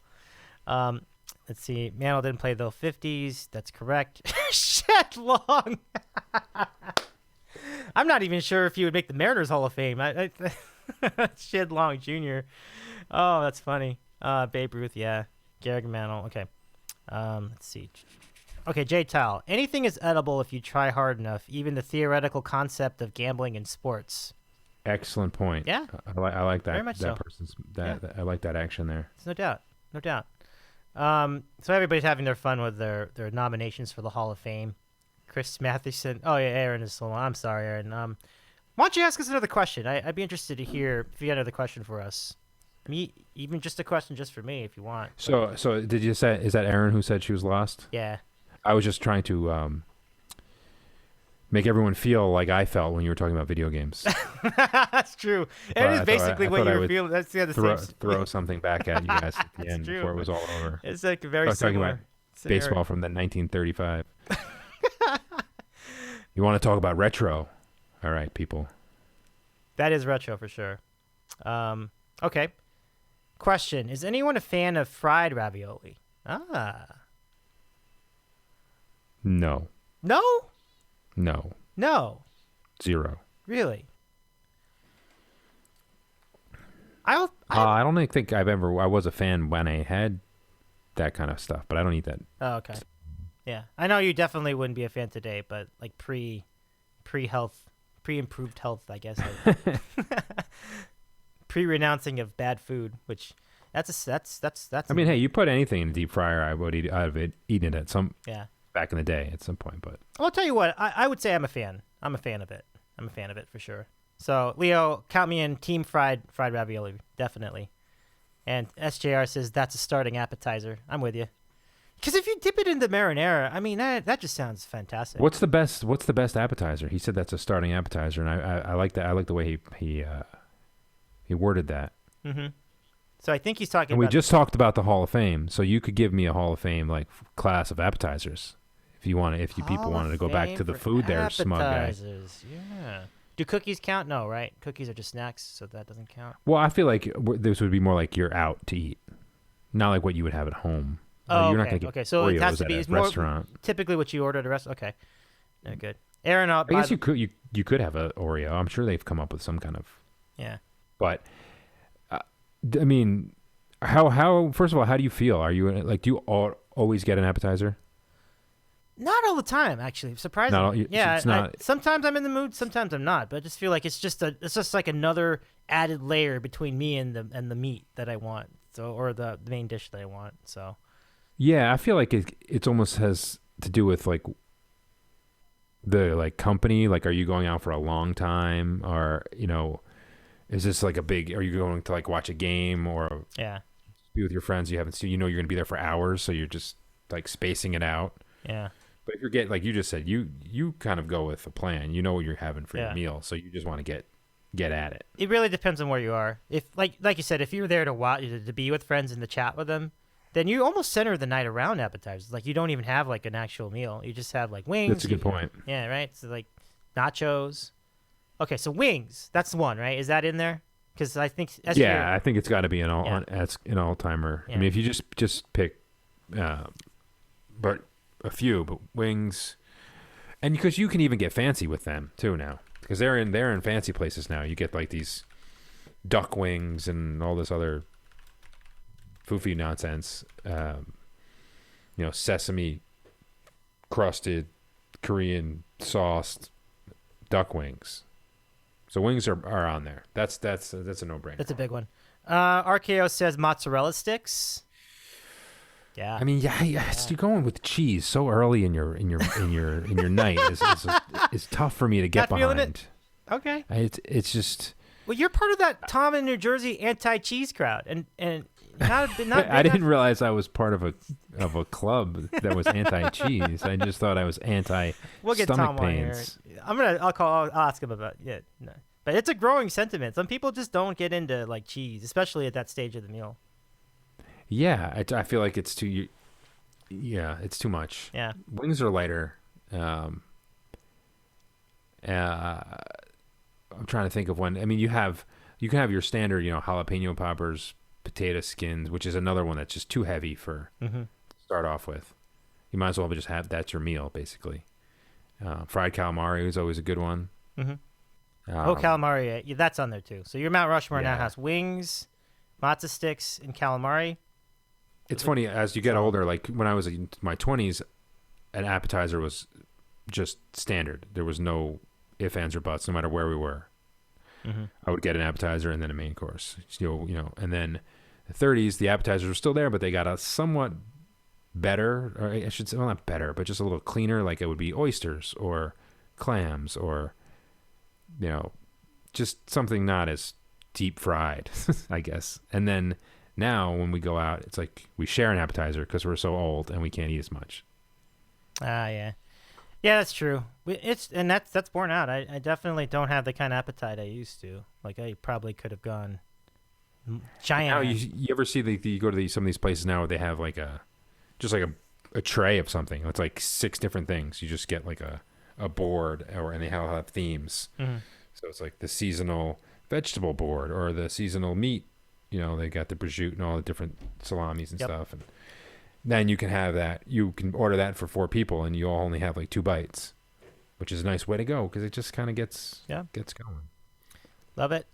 You guys going to talk about booze on this thing too, or just food? We did in the first hour. TinTam was big on the Jameson. I love the call. Damn it! Yeah, I missed all the good stuff. Yep. Well, we could collab like all three of us sometime. We could do it like put us all in the same room. We talked about best booze, like, yeah. That was a good time though. Yeah. That's good. No, I'm glad you guys did that. Yeah. So Leo says wings need to be crispy. Yeah, I think so. I mean, the way they do it in Buffalo is like it's not completely crispy, but it's kind of crispy. So, but there has to be crisp involved. I agree. I feel like Leo's got a lot of rules about his stuff. We all have rules on the rest of us. Well, I mean, we all have rules, don't we? Like that's kind of why this show is going to be an interesting hotbed for a lot of us, because like we do all have our things. Like we were talking about mustard too. Like mustard was a hot button issue. We were like, you know, do you do mustard in sandwiches? Do you do mustard in a hot dog? Do you do mustard? Do you do ketchup? Do you do ketchup on a hot dog? Do you do ketchup with eggs? You know, there's a lot of that. Oh, that's disgusting. Ketchup and eggs. That sounds awful. And you got some agreement in that, and the chat was definitely feeling some of that too. They were like, yeah, eggs and ketchup. And I'm kind of with that. I'm not huge in that. Ketchup is ketchup is gross. It's something I've learned to really, really hate. Yeah. It's kind of gross. It's kind of disgusting. I think I used to eat it more. Mustard is much. I think mustard is much better as I've gotten. I use it much more now. Yeah. I use it like salad dressings and Yeah. different stuff like that. Yeah. Especially the brown ketchup. mustard. Ketchup is basically just like a sugar packet. Yeah. It's just kind of used. I feel like it's almost disguising the food, Mm-hmm. where mustard kind of brings something out in the food. Yeah. Okay, here's an interesting debate. Leo says, I have never answered salad to the soup or salad question. Always goes soup. How about you? Oh, I mean, that's kind of vague. I mean, what is he asking? You know, I'm not ordering soup in August. But I would say to him, I'm more of a salad person now. I was more of a soup person back in my younger days. Chowder and all that kind of good stuff that I used to always make. But now I eat salads way too much for my own liking, but I do it. It's not really seems to be working much, but I'm not giving up. Yeah. I think if you're in a restaurant, you know, the soups just have more to offer. Like a salad, you know what a salad is. It's just lettuce and dressing and some kind of vegetable. So I think a lot. Yeah, and for that answer, I don't order either. Yeah. I wouldn't order either right now. Oh, okay. That's interesting. Greens on the side, maybe of your sandwich or something. Yeah. But yeah, I gotta have your greens, man, Dave. You gotta have your greens. Oh no question. I had a sandwich recently, and instead of chips, I ate like salad with it. So that's nice. Yeah. So that took some mental like coaching, but I got it, and it was important. Does. You know. So, let me catch up on chat some more. Okay, here comes the big question. Aaron is a big. Aaron has asked this question before. Is a hot dog a sandwich, Kev? Well, it's a piece of meat in between bread. That's a great. I mean, in how many random question shows have we done, which usually go towards food eventually in every hour that we've ever done? It's mostly. I don't think we've ever had this one. At least I don't remember it on our show. No, I don't think you're. I'm talking about. We've ever addressed this, and this has been a topic for years, and we've never seemed to have addressed it. That's interesting. Yeah, you're right. I don't see why it can't be. Like I said, the definition of is two pieces of bread and some meat in between it, and then I think that was the original. Yeah. Original concept, and then it's spawned on from there. But you could have chili in there and onions and. Could do whatever you want. I mean, I don't think I would have thought about this or until this question, which is great. I love it. I'm going to say it's a sandwich. And I know, and I've come around it. Back when this question first came to my attention, I was vehemently anti-sandwich. But nowadays, I do actually agree with you because, as Jay Tal agrees with both of us, if a sandwich is defined as requiring two pieces of bread, then are the open-faced sandwiches just toast? Oh, okay, that's a different statement. But are the open-faced sandwiches just toast? I don't know. It's kind of, I mean, because you have avocado toast, so that would fall under that designation. So that's interesting. I don't know. But to your it's interesting. It's interesting because it's how you define things. Yeah, it's like the interpretation there. That's a great one. I love it. Yeah. Hot dog is a sandwich. Yeah. I think she blew my mind. Well done, Aaron. That's a great question. Thanks for sending that along. Although, I would think the majority of people say it's not because they're so what's the word, Dave? Just set in their ways. Don't want to they've had just a hot dog. You don't call it a hot dog sandwich. You call it a hot dog. Yeah. I think the argument to be made as far as the anti-sandwich is that because the bread is not completely separated, so then it's kind of like a pouch, like the bun. So that's right. But so is a pita isn't separated, and I think people would say that's a sandwich. I don't know. I'm gonna ask that question. SJR, do you think that a pita? Do you think throw in some hummus and falafels into a pita? I mean, that's a Greek sandwich or whatever you want to. I mean, is a wrap a sandwich? I mean, that's all touching each other. No, a wrap is not a sandwich. No, a wrap is not a sandwich. What kind of wrap? You mean a pita wrap? Oh, that's a sandwich. No, like a whole wheat wrap, like a burrito. Oh, no. See, and that's the thing. Like, they call them wraps, and like, what makes it a not burrito? It should be a burrito. It's a tortilla. Even if it's a whole wheat tortilla, it's still a tortilla. And you put it around the tortilla. You put the tortilla around the thing, right? Right? I guess you're looking at like, is a sandwich, is it just the idea of the bread and the meat and you're sitting down and having a meal?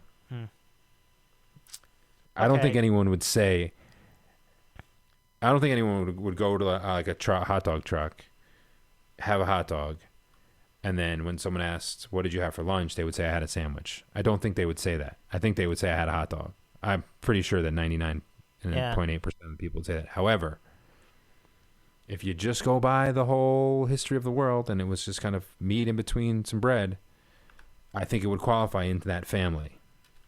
It's a weird way to think of it, but I think it qualifies in the whole, just like I think a pita would be a sandwich. It's just a pita. But you still call it a pita. Yeah. But like you could call, when people get like, people who drive Jeep Wranglers, it's still a car, but they call it a Jeep. But it's still a car. You know what I mean? That was a... Yeah, no, I got you. It's kind of like you could call a truck a car. Technically, it is a car, but no one calls it a car. It is a truck. That's kind of like what you're saying. Yeah, it makes sense. Because a hot dog... It has wheels and a thing it drives, so it's like it's in the family. Yeah. Makes all the sense in the world. So I think the chat definitely got inspired by that question. So let's see. Now, at Smug Reco, if an app is inside another app, is it still an app? like a jalapeno popper inside a mozzarella stick, wrapped inside of a stuffed baked potato. I don't know. That would still be an appetizer. It would be a heart attack appetizer. It's just a really big one, but yeah, I think it's an app. Yeah. Yeah, it would be a cholesterol bomb. If an app is inside another app, it's a heart attack. That's what it is. Yeah, there's a lot of inception that can go on with stuff like that with the food. So, all right, I think we're just about at the end. Wow, this really went fast. Any other thoughts that you had before we go tonight? No, I like Smug Reco's attitude. He's firing it up. I'm just now trying to read some of this stuff. Mm-hmm. He's got a lot of opinions. I like them. Yep. They're all great. All these people are awesome. Some of the names I recognize, but as far as anything else, no, I don't know. Is this? What are you thinking? I should ask you. This is your first one. So how did you feel? I'm blown away by how much support I've had. I'm really thankful, and to the folks to my friends TinTam, Aaron, Jade Tile, Fitness Gal, and some of the friends from the Twitch world. Status 12, my cousin Status 12 was on too.